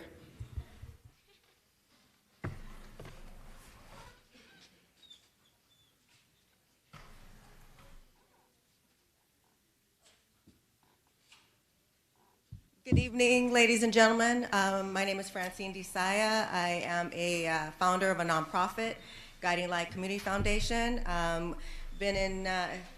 Been here for in this trying to make an impact within the community for the last 2 to 4 years. I feel that last week I was under the impression I was here to address the homelessness that we're now facing in the mental health facilities and the sober living that we just were hit with last week, because I am a mental health professional, so I've seen it on both sides. And then we wonder why, we have homelessness. It's because of the facilities. They're not doing what they're supposed to. They're not providing the services. So instead of, helping and assisting and providing services to individuals, they're basically mistreating them, putting them back out in the streets just so they can come back in. We have a plan of sustainable living to provide a nature-positive environment that will actually promote well-being for those. Going through displacement is stressful. It's impacting our mental, our physical, and we need to actually do something really quick. Government available properties, we can actually do something with to provide sustainable living through tiny homes, yurts, through containers, creating and cultivating a mini village where we will actually be growing our own veggies, going back to the sustainable living, in a biohazard or bio, if you will, atmosphere or environment where, again, we're living sustainably.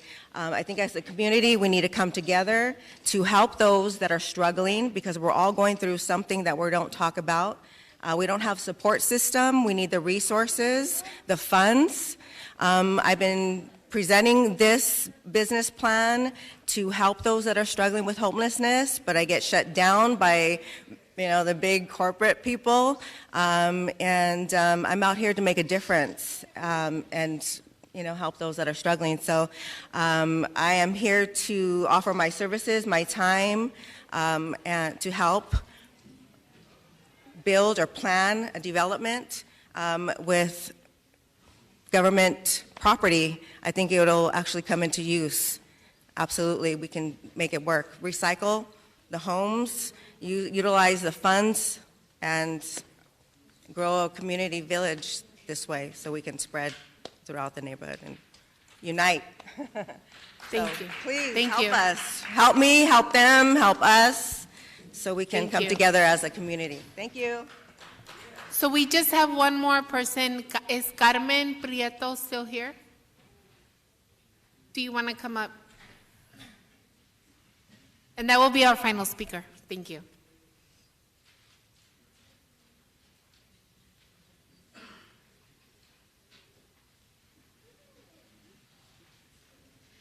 Hello, my name is Carmen Prieto. I'll make it short. Pretty much everybody, the people already said what they had to say and everything. I'm impressed of everything and all the work that's been done, because we've been crying and crying and crying for the help. And I do appreciate, the lawyers that gave us our district manager, Laura Pastor, has been pushing. You guys have been pushing. The thing is we're still in the same place, but I feel that there is going to be help. It's just the time, and I can understand. Our time is valuable. Our time's running out. We got 3 weeks to go. Hopefully tomorrow our lawyers will give us good news. My heart's pumping. I have 3 grandchildren that I raise, and my daughter that comes and goes, and it's just hard. I mean, I'm going back to depression, anxiety, and I got to keep myself calm for these 2 children that I have. So I do appreciate y'all. I really do. And I hope I get to be one of them to use y'all's money to buy a house, not rent a house. Honestly.